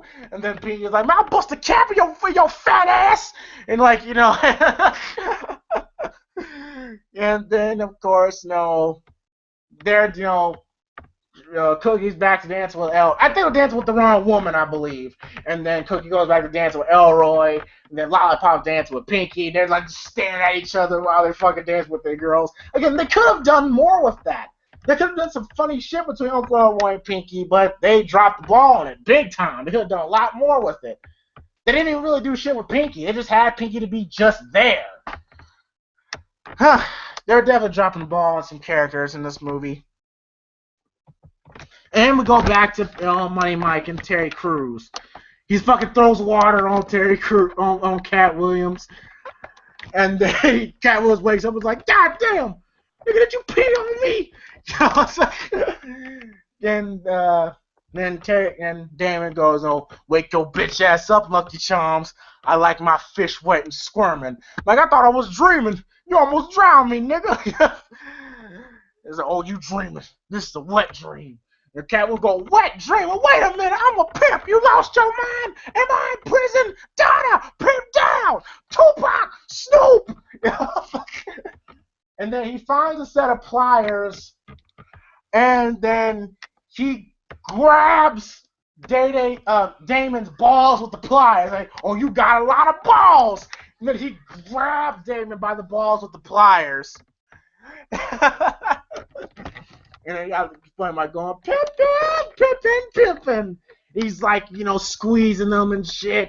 And even I go, when I hear, like, oh, oh, you can just tell that hurts. You just hate to be in that position. And then when Michael, you thought, you were just going to take it, wasn't you? You thought I was play pimping, didn't you? And then Damon stuttering, and that makes Cat Williams stutter with him. And then... And he's like, say something. But wait, stop stuttering. Why are you stuttering? Like, da-da-da-da. And Dad's like, I was just playing with you, dog. I was just playing, man. Like, I'm a real nice guy when you get to know me. And then Mike slaps David in the face, saying, "Man, shut up.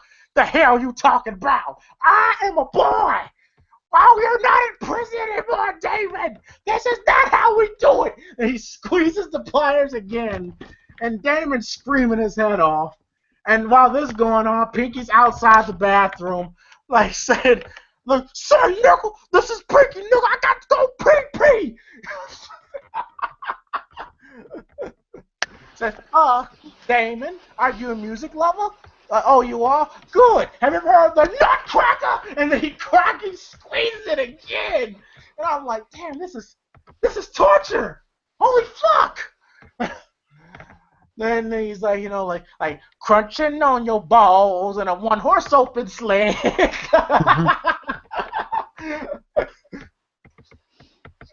So then, of course, Mrs. Jones, Craig's mother, who is basically in the background, we don't see her in the next fight, but she comes back here. Again, Dee from Wayans Brothers. I guess this movie was This was the only scene that she was supposed to have purpose in, I guess.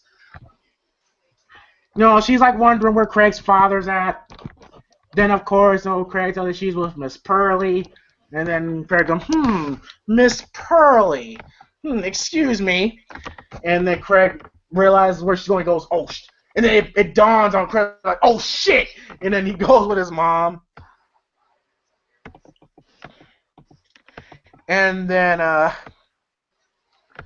course, Craig comes, Mr. Jones comes out, and Miss Pearly lying out on the couch saying, did your son tell you I said, ah? Then goes, no, pretending to what? Like, your son Craig ain't paid his rent this month, and I'm about to throw him out on his ass tomorrow. So how much you really love your boy? And he goes, not enough to pay his fucking rent. So I have enough trouble on paying my own. And like, I'm not talking about the rent, Willie Jones. But what you talking about, Miss Pearly? I'm talking about these nuts. And then she literally pulls Mr. Jones, and then she's literally like all over him. Saying like, I hear they call you Sweet Dick Willie. And then Miss Jones like, oh yeah, you heard that, huh? Yes, Dad. Yeah, baby, I'm a bad motherfucker. And he's like, no, wait a minute, get off me, woman, and everything. And then Mrs. Jones pops in, saying like, Willie, get your ass off that heifer. And then Craig goes, Daddy, get your ass off that heifer. And then Mrs. Jones grabbing Miss Pearly's hair, attacking her. And I'm like, oh, okay, so this scene here was basically the only reason why to bring Mrs. Jones back. Whatever. Again, just side stories I really didn't give a fuck about personally. I really didn't care. I really had enough time giving a fuck about anybody in this movie, to be perfectly honest with you. I really did. And then of course we're back to Craig, back to Money Mike and Damon, who still got his, balls in the vice grips. And then everybody in the party wants to follow him, saying, like, hey, I want everybody back, okay? There's going to be bone juice everywhere. And then in a high-pitched voice, Damon goes, everybody get back. So they go back in. And then of course, Mrs. Jones is beating the hell out of John Witherspoon. And Damon, and Craig's like, beat his ass, mama, beat his ass. Like you ain't right trying to get on my dad like that, trying to give him VD. And I'm gonna call the police on you, fool. Well, get that lined up first too, bitch. And then slams the door. And I'm like, okay, that's 90s Ice Cube right there. And then he catches up to Money Mike. And then he says, ain't nothing to play. Thanks for inviting me. I appreciate it. Donna, get the call. And then Craig goes, yo, man, those are my vice grips. Then Money Mike goes, that's his nuts too. You can have them both back. So they're both going heading into the car. So we got the Christmas party here. Again, nothing really much happening. Again, the only really, the funniest part of the movie is no question Terry Crews and Cat Williams, Damon trying to rape Money Mike. Even though it's kind of like we kind of forgot about the fact that I guess they got the money. I don't know, because here's my thing. Damon threatens to rape Craig and Day Day. My problem was you don't really see that sense of urgency between Craig and Day Day throughout the whole day, in my opinion. I should think they should have done a better job of showing some sense of urgency. Because again, with Chris Tucker and Craig in the first film, you tell there was urgency where Craig had to ask his mama for money, had to ask his sister and everything. You know, Craig basically forced to smoke to sell weed or sell, weed to Hector and everything. There was a sense of urgency. To a certain degree, there was a sense of urgency with Dana and Craig next Friday. This movie, they're threatening to get kicked out, get raped, but they still went on like it was a regular Friday. I don't know. There should have been more sense of urgency. And I guess Damon just forgot, remind them about the rent money or anything. Again, there was plot holes here. So, but yeah, Arlo and MG, your thoughts on the Christmas party scene? You get to the Christmas party, and you're right. We never found out what happened with them getting the money for rent.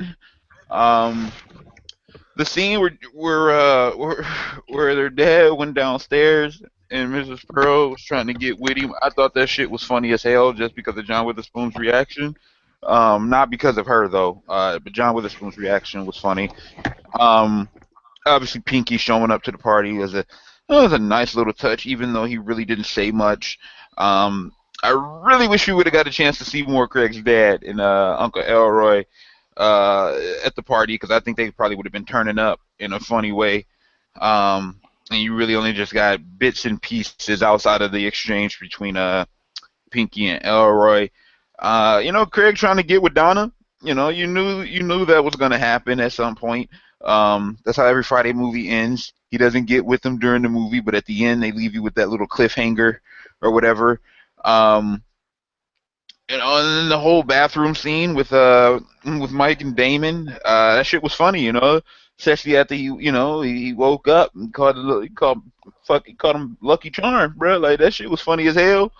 The fact that he went in there and he had to take off the fucking phone books is funny in itself. That shit in itself is funny. Mike grabbing the fucking wrench and taking all of his goddamn balls. That shit it fit the character. It fit the character, them leaving on the way out. I don't think Donna should have left with him at that point. Honestly, this dude has got another man's balls and a wrench, and he's trying to walk out. I don't think she should have went with him. Not at that point, at least. Like she probably shouldn't have waited so long to just say I'm done. So, the little chase at the end with them, it was okay. I'd say actually once it got to the part where they got to the car is when it stopped being funny.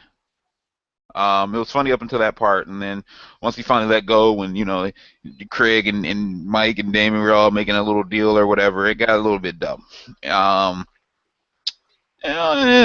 The closing of the movie wasn't, it wasn't great as a whole. Definitely not the best written Friday movie. It's not the funniest either. It was the third best out of the trilogy. Mm-hmm. Arlo? Yeah, I agree. I mean, the man had his balls and fucking with pliers for like 10 minutes. That shit was so weird, but it was funny because Catwoman made it work. And like the whole party thing though, I'm like, damn, they charge people to party. I'm crying. Ain't no party I want to go to, but damn, salute to that. But yeah, that was a good scene.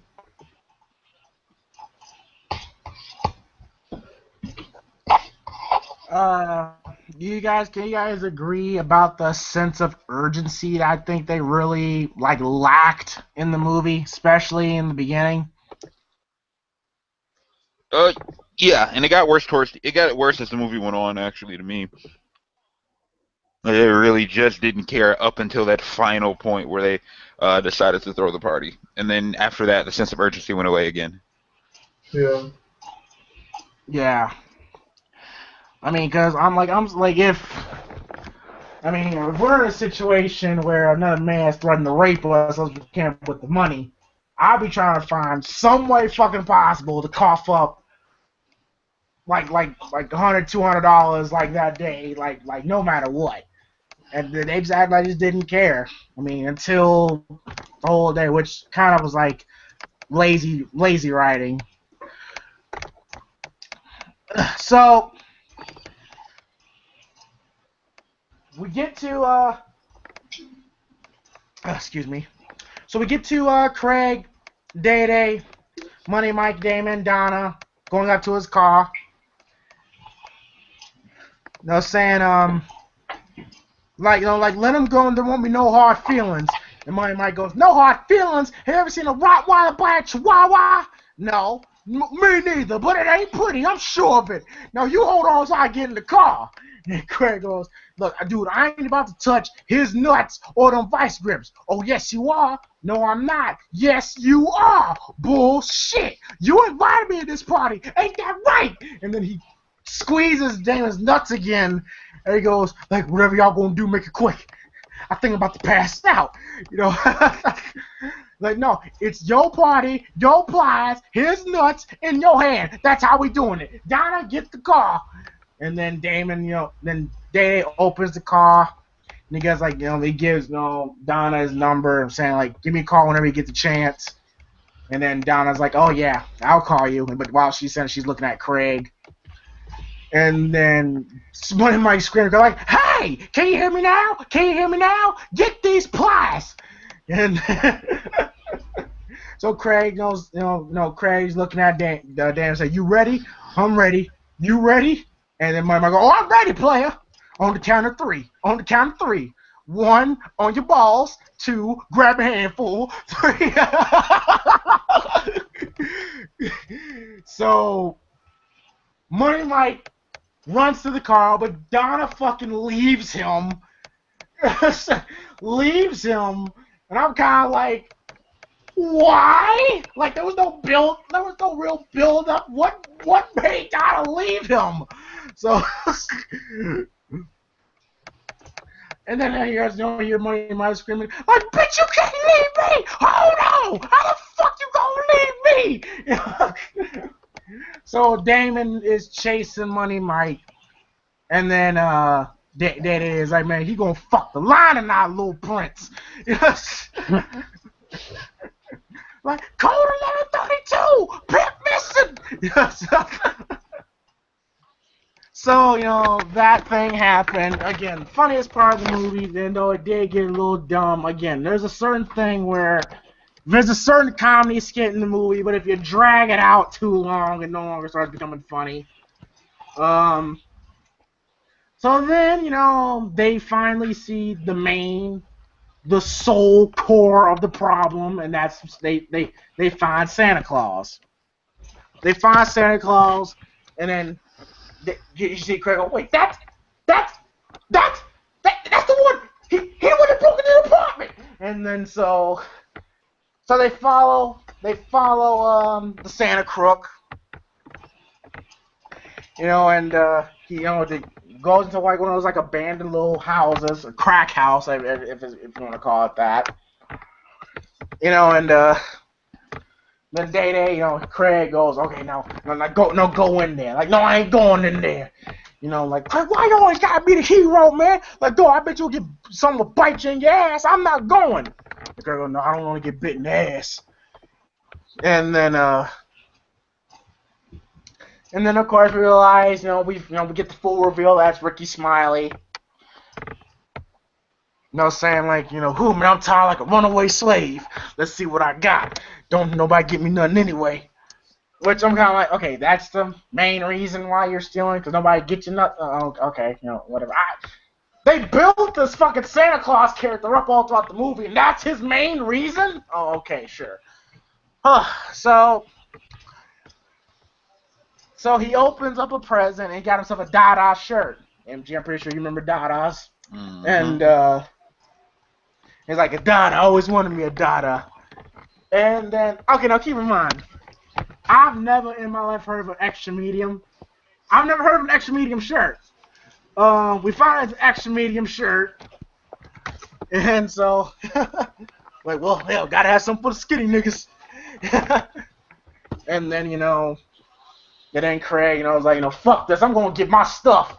So they about to charge into the crack house. And then Santa Claus looking at himself like, like I'm, like, oh god, yeah, I'm gonna roll to the club just like here. Santa Claus up here, grab me some wallets, some cigarette lighters, some car keys, and so they bust in, saying like, like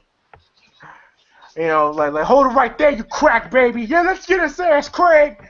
And then they literally, they literally go and beat the fuck out of him. Craig returns favor, hits Santa with the tree and everything. And then there's, he gets Santa Claus to the ground. And he's going, ho, ho, ho, motherfucker. And then he's literally beating the fuck out of him with the tree. And then Santa Claus gets up, and again that crackhead strength literally like shoulder tackles Craig into a chair, and then the fucking Craig, the fucking Craig literally tries to dive out the window, but then the window's boarded up, so he literally fucked himself. He literally knocked himself out in the process. I'm like, damn, that shit could give you a concussion, bruh. But then the Santa Crook just completely no-sold it. And he no-sold it. Then, of course, he gets out the window. Then Craig goes, come on, Craig, top flight! So they go and chase Santa Claus. They go and chase Santa Claus. Santa Claus runs and climbs over a fence. He's running. Then he fucking lays himself out. He hits him, he with run into a clothes hanger, and then does a table bump on a patio table. I'm like, god damn! Like that the way he took that clothes on looked pretty fucking lethal. And then of course, Craig and Day come, and then we see this old ass man with a shotgun, who we later find out it's Mike Epps playing the old man. MG, did you know that? No, what? The old man with the shotgun that was shooting at Craig and Day? What about him? Did you know that was Mike Epps? Yeah, you can see it in his face. Yep. Yeah, like... Arlo, you didn't? I did. Oh, okay. So, oh, no, he didn't. But, Fuck you. So of course, the old man comes out saying like, yeah, I caught you, didn't I? You sons of bitches, you don't know who you fucking with. I'm one of the coldest niggas in the city. Like, get out my collard greens, my mustard greens, and my carrot greens. And then he like blows, he blows a shotgun, misses Craig and Day, horribly. But then he almost gets them and shit. Like, and then you see, fucking the old man doing like a tuck and roll, and he's looking through the hole, and yeah, you're right, you can see it in his face. That's Mike Epps. Especially at the end, like, when you can start beatboxing after the credits. Yeah. He's like, come on out of there. Like, next time I'm gonna shoot you the one that's winking, not the one that stank.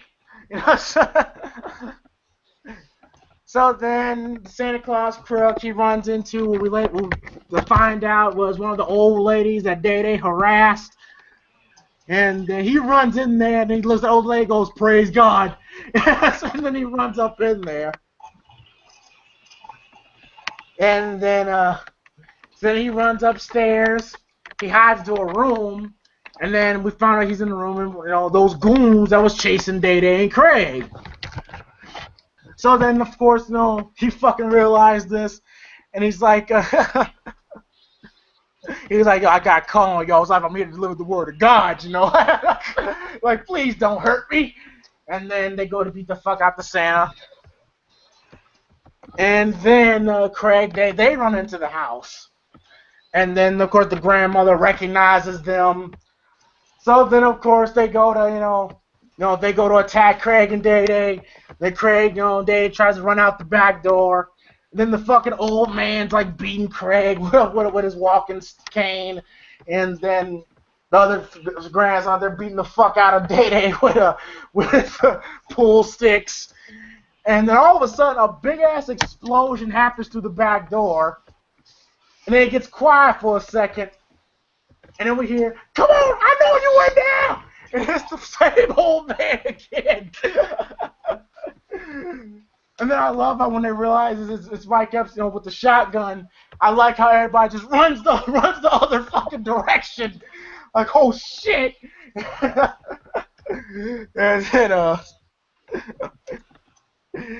And then of course he's loading up his shotgun and goes like, like, come on, y'all know I ain't playing. Come on, respect my gangster.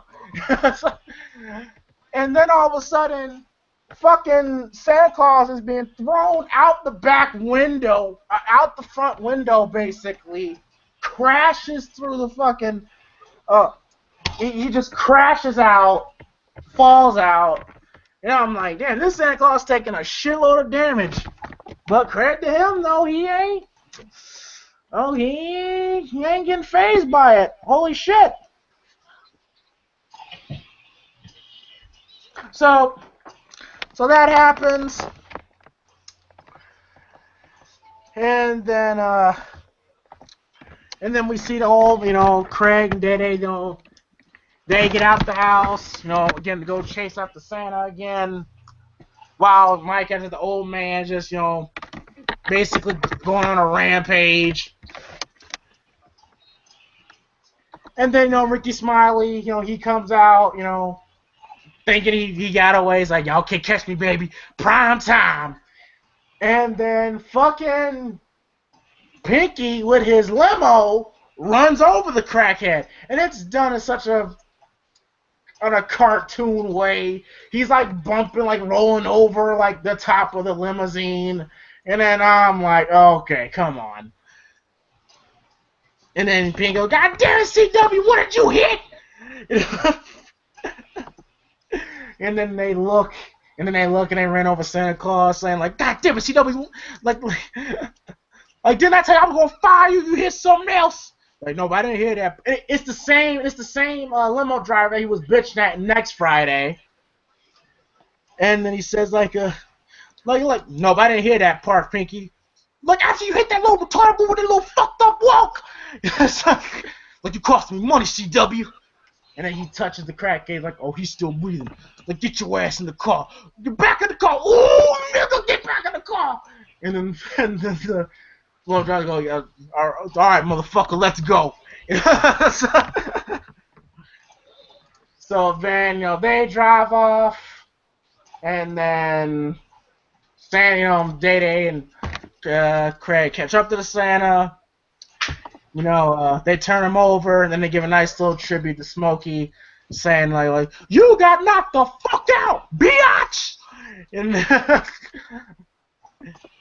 so we see Craig and Day-Day walking home with their stuff and with the rent money, and they got Santa, tied up in Christmas lights on a reindeer on top of the house. Saying that Popo will get him sooner or later.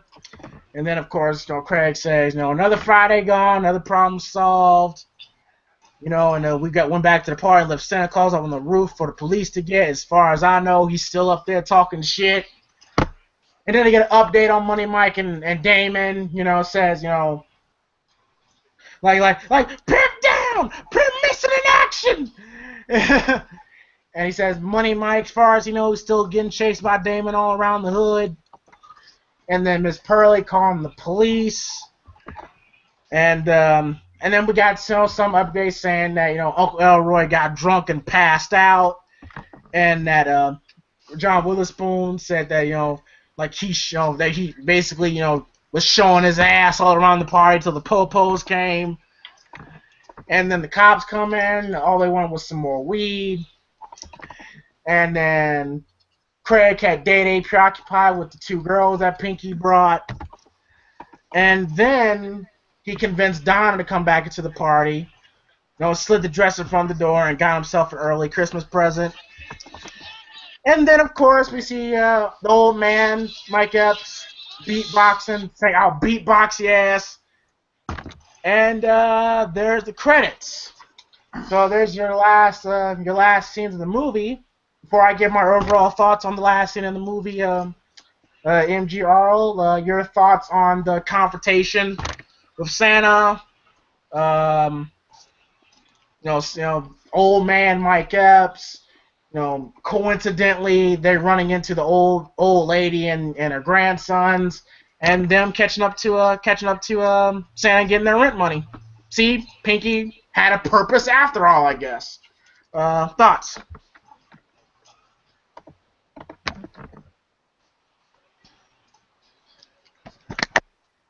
Okay, since Arlo doesn't want to go, um, the end with the chase scene. I thought that shit was funny. Them running all over the fucking place. Ricky Smiley, bad of a role that was. He actually did a really good job in it. I'm not a Ricky Smiley fan at all, but if I had to pick something of Ricky Smiley that I actually was entertained by, it probably would be this. Um, them finally getting their rent money back, that's cool. But I don't know. That part seemed kind of anticlimactic, though. The chase scene was funny, but them catching them and tying them up and leaving them on a roof, that was kind of lame. You would expect him to whoop his ass or some shit, right? Oh, of course. So I don't like how they ended that part, but overall, I thought the scene, I mean the chase leading up to that was pretty funny. Thoughts on the go ahead and give your overall thoughts on the movie as a whole and your final rating. My final rating on this one, I'd probably have to go 5 out of 10. Um, a lot of funny moments, but a lot of bad writing as well. Um, and there's just a lot of stuff that just didn't fit what they were doing in the movie or the entire theme of the movie. So, I had a 5 out of 10. It was the worst of the three Friday movies. Arlo? The chase scene, that shit was so fucking corny. Shit, I fucking hated that thing. I mean, I guess you could say that as a funny moments, but I did not enjoy that. And then giving their stuff. Oh, yeah, okay, they get the money back like always. They get their money. Same fucking plot for the last three movies, but executed way better, and the writing was way better in the first two movies, especially the first one. So overall thoughts, I didn't really like the movie. Obviously, the little stepchild to in the franchise, I would think. I mean, I really did not like this movie.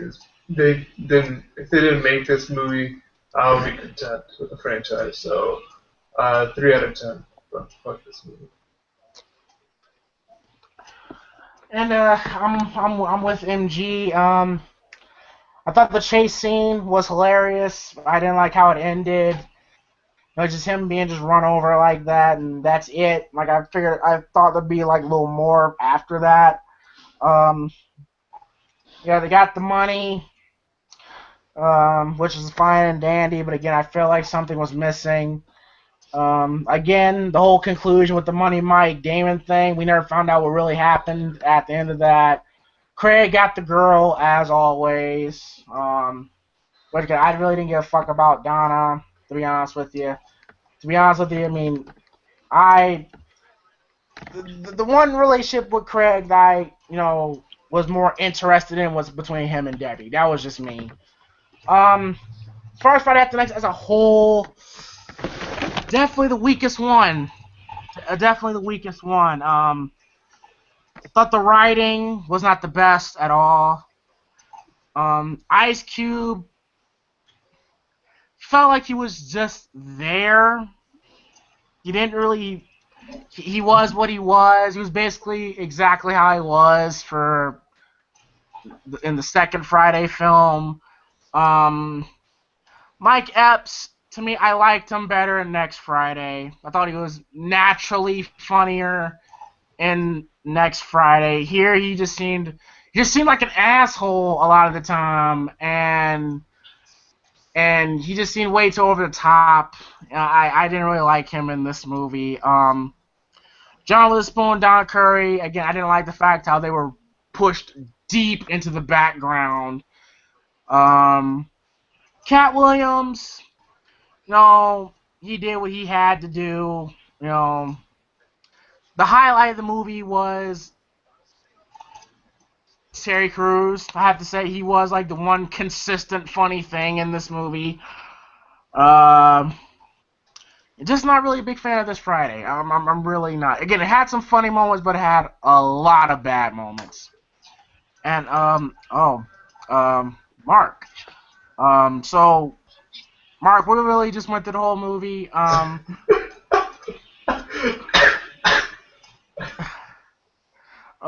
Mark, just real quick, give your thoughts on Friday After Next as a whole and your rating of the movie. As a whole, it sucked, and it was a 0 out of 10. Okay.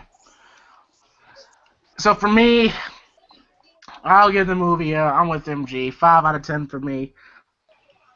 Had some funny moments, but again, a lot of bad ones.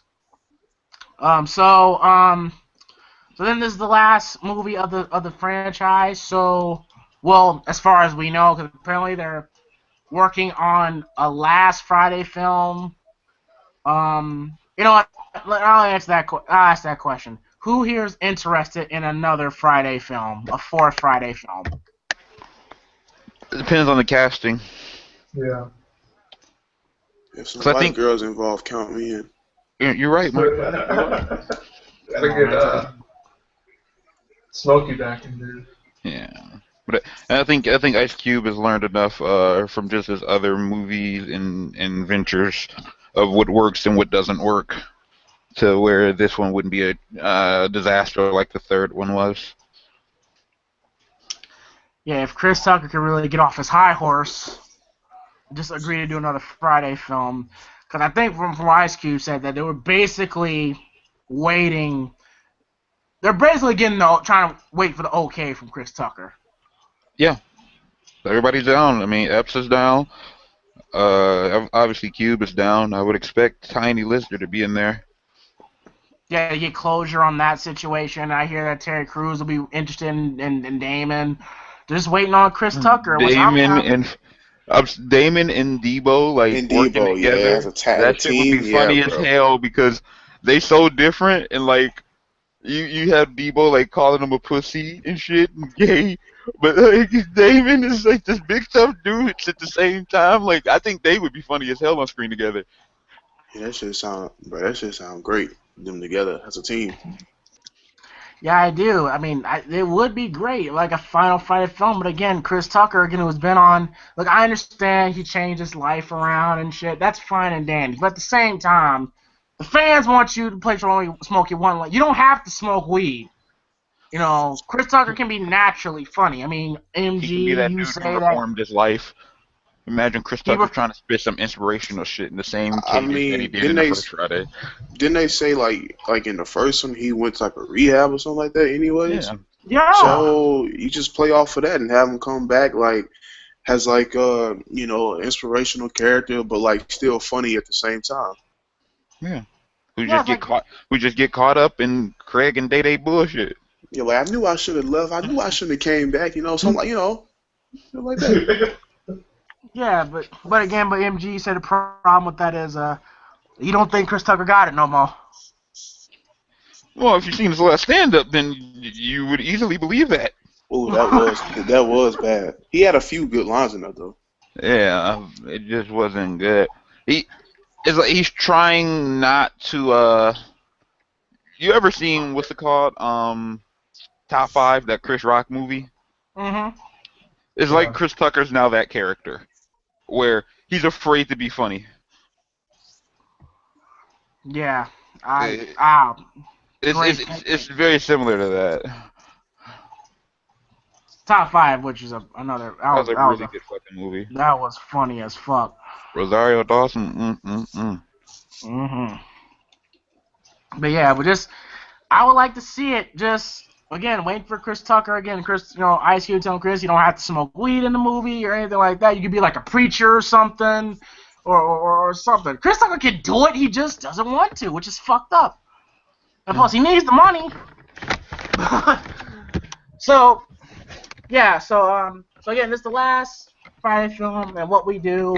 This one should be fairly easy because once 3 movies, we can rank our favorite Friday film to the worst Friday film, and we also give our thoughts on Friday series as a whole and how much it still holds relevance to this day. So Arlo, you know how this goes. Give your favorite list of your favorite Fridays and overall thoughts as a series as a whole. 1, 2, 3. That's it. it's pretty simple. I think everybody agrees with that, but yeah, it started off with a bang, especially during that era and timing. It was perfect for it, but then it tried to formulate the plot over and over again, add new twists and new characters. And it just didn't work like the first one did. Now you see what it is, especially with the third one. So yeah, easily 1, 2, and 3. One's the best, third's the worst. MG? In terms of which were the best, I go 1, 2, 3, but 2 is my favorite. That's how we're going off of your personal your favorites. Oh, my personal favorite, I got 2, 1, then 3. Okay. And how do you feel as a Friday series as a whole? I think there was more good than bad with it. And then when you look at the impact that it's had, I mean, from the sayings to just some of the scenes, to some of these guys' careers are really getting jump started. I mean, and you're talking about Next Friday came out before All About the Benjamins, I believe. Yes. And I mean, it jump started Mike Epps' career, and it turned into a pretty good career for him. It's who's really about to play Richard Pryor in a biography? Yeah. I mean, it got Ice Cube's, movie career going in terms of him writing stuff. He didn't write Boys in the Hood, so it got his career going, and then it had a good cast throughout. Regardless of how good the actual writing turned out or how some of the scenes played out, you look at the cast just through the 3 movies. I mean, that's for black movies, that is a very strong cast in terms of what they bring to the table individually. Arlo, you don't like the idea of Mike Epps playing Richard Pryor? It actually, I mean, it was him or It was between Wayans him, Marlon Wayans, and Nick Cannon. Yeah. Jesus! Garbage. Yeah, but here's the thing. Mike Epps, like, he legit, like, when he talks about Richard Pryor, you can tell it's the right role for him when you hear him talk about the role. Who would you rather prefer to be Richard Pryor, Arlo?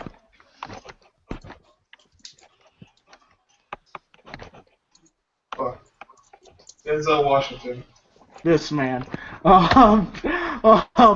Mark. Your favorite Friday films and overall thoughts as the franchise as a whole. 2, 1, 3. And as a whole, as MG said, it kind of helped a lot of these guys' career out. I know John Witherspoon, he started getting better paydays and stuff as the movies progressed. Mm-hmm. The last Friday movie was my first exposure to Cat Williams. So, I thought that was pretty cool because, like, when I found out about him, I was like, man, this dude is freaking hilarious. Mike Epps, I thought Mike Epps was, like, the star of, like, the movie, like, in 2 and 3. I didn't think Ice Cube really was that good in either of them, to be honest with you. I think in every single movie he got outshined, just me personally.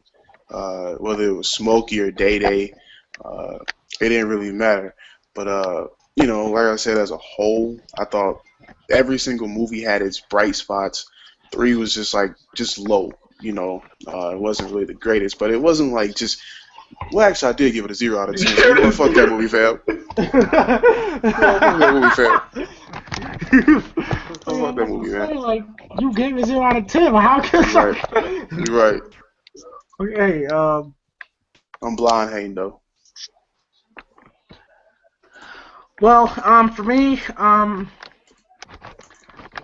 with Mark and MG. My personal favorite is 213 as well. Again, it was it was just something about 2 that I really This man 2 was lying. just a We sat up here for the review for 2, and this man did nothing but hate on that movie. Well, man, you know what? Okay, so I 2 was just straight up comedy, and again, it was just Mike Epps and Ice Cube's chemistry was just it was just really on point.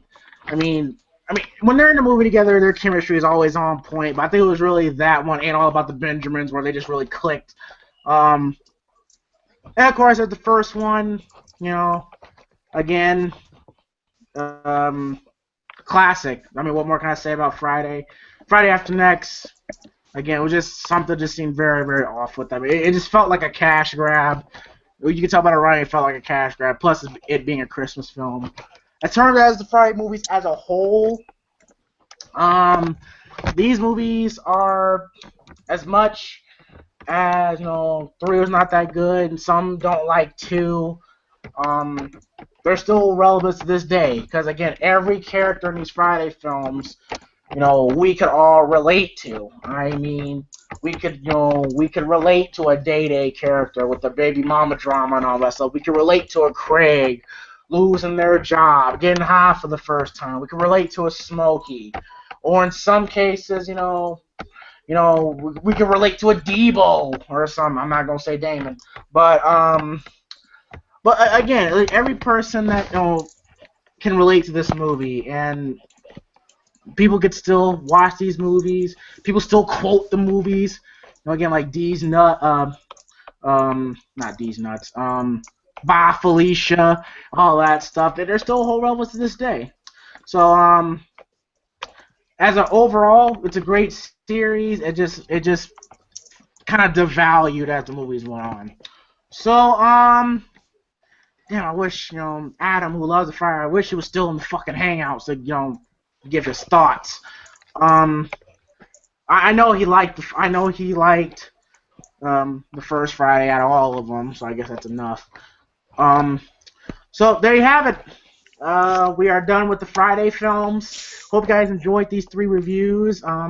Thank you, MG, Mark, Quez, Josh,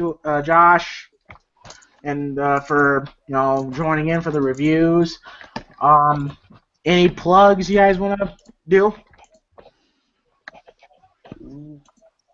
no, not really. No, just subscribe to this channel. Yeah.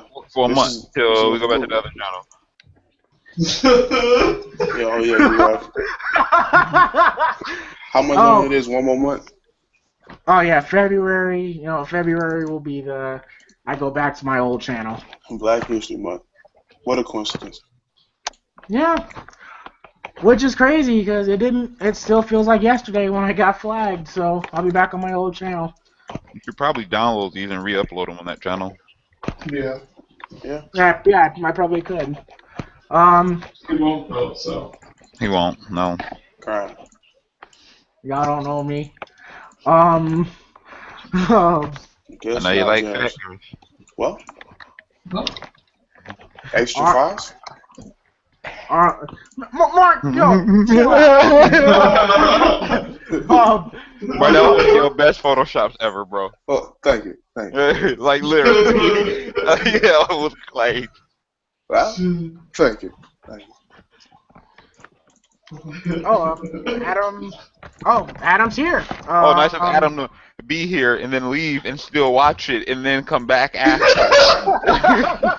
Hey, bro, that's dedication. How gracious of you. That's dedication.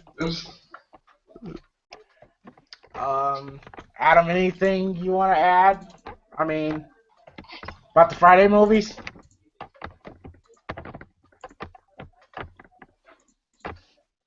He ain't even gonna talk. Man, that was great.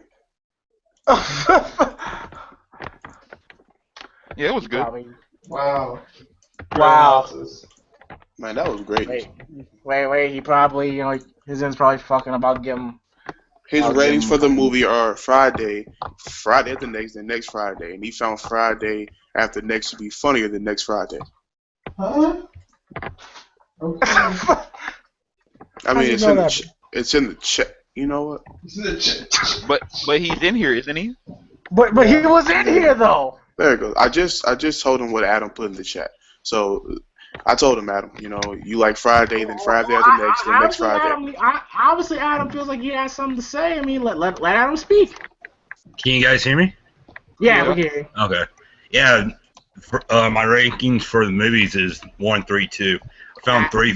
Mark told us already. Yeah, I found 3 funnier than 2, so that's just how I have it. 3 funnier than 2? Oh, so 2's your worst one. Yeah. Oh, okay. I didn't So find surprised 2. in James's voice right now. He's like, oh, okay. I didn't find 2 that funny. The disappointment in James's heart right now is great. Okay. Everybody said through. I just nice to have somebody different. Okay, continue, Adam. Yeah, I didn't find the second one that funny. I found the third one funnier. So. Okay, cool. Thoughts on the franchise as a whole? Great franchise. I mean, obviously everybody remembers the first one, and the last 2s are lackluster, but they have their points and they have their catchphrases or quotes, whatever you want to call them, that everybody remembers from them. Okay. Oh, and are you in? Do you want to see a Final Friday film? I'm kind of on the fence. I do, but I don't. It's kind of hard to say, but I would only if Smokey comes back. If Smokey doesn't come back, fuck it, don't do it. Okay, well, what if Smokey does come back, but his character is completely opposite of what he was in the first film? That's fine because it would make sense because they would keep track. Because at the beginning of next Friday, you had Craig saying Smokey went to rehab. So if he's the clean, recovered drug addict, then that's fine. It doesn't matter. Well, it's great to know that somebody in this panel cares about continuity. So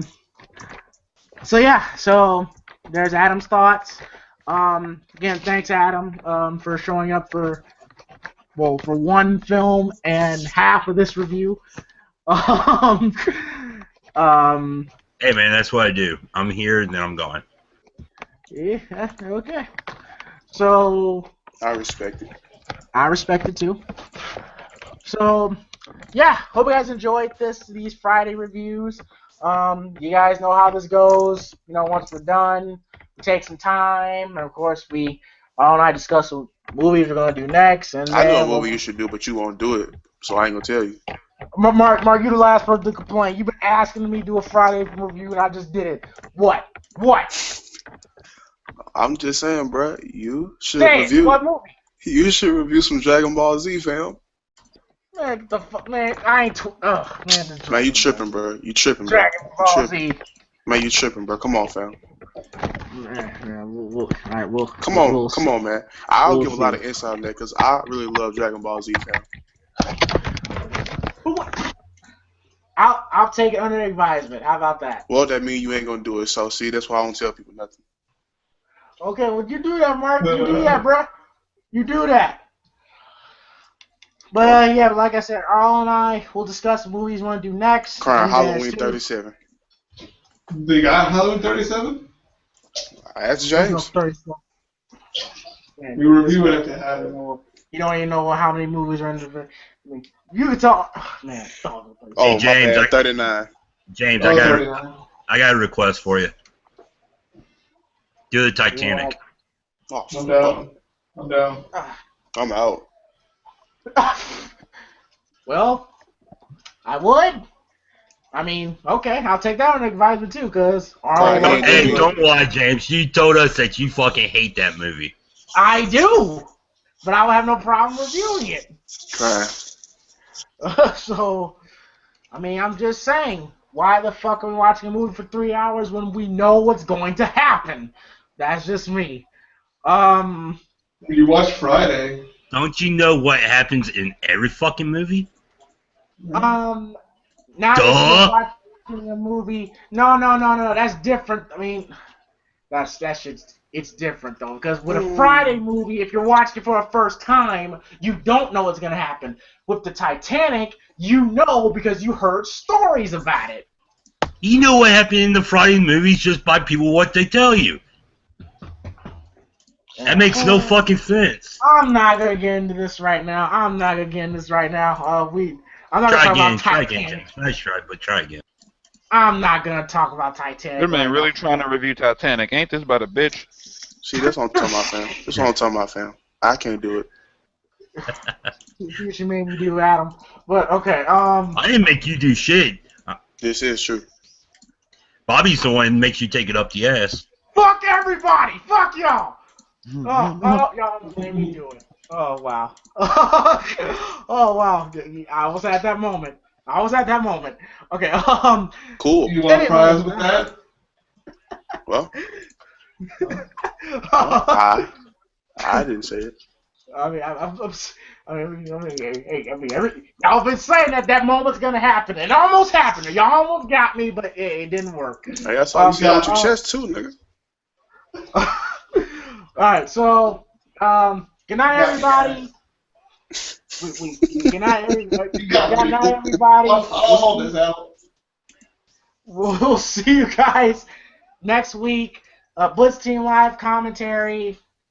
Yeah, we're gonna see y'all on the Titanic review next week and Dragon Ball Z review next week. Maybe. But again, Right. the Blitz Team Live commentary on Mark's channel. Again, our most viewed commentary that we've ever done in the year-long span that we've done these commentaries with 5,000 plus and counting, I'm assuming. No, I said 7,000, bro. Show. Wait, what? Yeah, it's like at 7,000 or 8,000 now, bro. Fuck. Wow. Yeah, you notice it's not on your channel, James. It's on Mark's channel. Ain't on yours either. That's fine. That's fine. I don't fucking care about my channel. This man, James is. I don't fucking care about my channel. Come on, James. Come on, bro. That man. Oh my God, Jesus. no! Oh my goodness! What? Oh my gosh! That. Bro. Bro. James, you actually think I give a fuck about my channel? I just Hell want no. Bro. to point it out. Bro. Bro, come on, man. You throw me under the bus, and I'm taking you with me. Didn't nobody throw you on the we was just stay. You on the you know what? You got it. Oh my God, man! I was in a perfect. I was just gonna end this on a clean way, but y'all just keep. Oh, you know what? Forget it.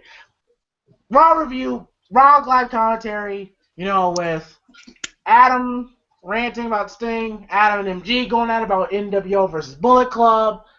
MG wanted to fight the fucking chat. Mark giving out personal information that will turn out to be real. Just a funny show. Check that out. Also, blitzsportsnetwork.com. Support the rest of the Blitz team. Bruce, Justin, Nick, Monique, who was on the panel this past Monday. Grits, Jay, the whole gang. Show the Blitz team some support. Thank you guys for enjoying these reviews. Arlo and I, we love doing these reviews. Cry. Oh, Right. so MG, I guess we don't like doing the reviews either. Well, No. you'll love I'm doing just Dragon here. Ball Z review next week. I'm Okay. just another black nigga here, so. MG's like, I'm just here so I don't get fined. Bruh, I'm out. All right, Mark, Adam, MG, we really enjoyed our time doing I'm this. just here so Arlo wouldn't have to break his back carrying this shit. Fam. I'm not Fam. gonna do this Fam. right now. I'm Fam. trying to put y'all over. Y'all, maybe, Fam. y'all starting to, Oh hey, yeah. y'all starting to piss me off right now. Well, he But, said it was boo. pouring. He said it was pouring out your ass. I ain't say. Boo fucking who if you get pissed off, James. oh my God, Who cares? I see what y'all trying to do, and it almost worked, but it ain't gonna work. I just said the Dragon Ball Z review. I ain't said nothing else. That's all I said. I ain't got nothing to do with this Cooney. I said Cooney. Well, I'll hold that L. All this coonery going on right now. This Cooney. this Cooney Island. Maybe a terrible island. I know. Knock off Coney Island. Wow. No white women. The Nubian princesses. All right. You Well, said what about White Nubian Princess? No, that's what James be calling the black girls. Oh, Filthy. Trash. James, you disgust me. Man, be looking like Odell Beckham here. I don't know what he's singing. Odell Beckham. I don't know what he's singing. somebody in the comment section suggest Dragon Ball Z? somebody says, well, Dragon Ball Z will take a while to do, which No, it won't. No, it won't. No, it won't. No, it won't. They lying. I bet it Frank Nitty. Somebody suggests 187. Oh, one of my favorite Samuel L. Jackson films. Crying. The man just don't want to get no views. I'm out. All right. Well, again, thank you guys for watching these Friday reviews. Again, and also if you want to check our other reviews, we've done the Halloween reviews, Friday the 13th review, Rocky reviews, the Dragon Ball Z Terminator next week review. My God, man. Yeah. Crazy, right? Okay, we did. And an NFL prediction video right here on King JT's channel. On King JT, bro. What prediction video? Oh, we're doing an NFL preview video, bro.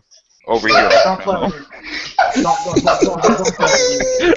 me like that. Whether you're here or not, it's happening, so. It caught us off guard. Whether you're here or not. Hey, it caught you off guard, bro. It caught us off guard. We didn't even know it was coming. And next season, you can catch a review of every single Los Angeles Rams game over on AddieCat87 channel. Oh, yeah. Fuck that. No, you won't. Fuck the Rams. Fucking faggot ass team. Once again, it will happen whether you're there or not. So who you gonna be talking about? The Patriots or something, bro? Since you ain't with the Rams, I just want to know. Never been with the Rams. Oh, well, you are now. 2016. Oh my gosh. No, I'm with the team that's going to kick your team's ass Sunday, Mark. I'm with that. I already admitted that. I don't know why y'all acting like this is a surprise. I already know they gonna get beat. Y'all ain't telling me nothing new, but we did tell you something new. You doing them playoff predictions, so salute. No, I won't. It's gonna happen whether you there or not, fam. If the Packers beat the Cardinals, I'll probably be crying, literally crying. I'm gonna get you some tissue, bro, especially for that Dragon Ball Z review next week, huh?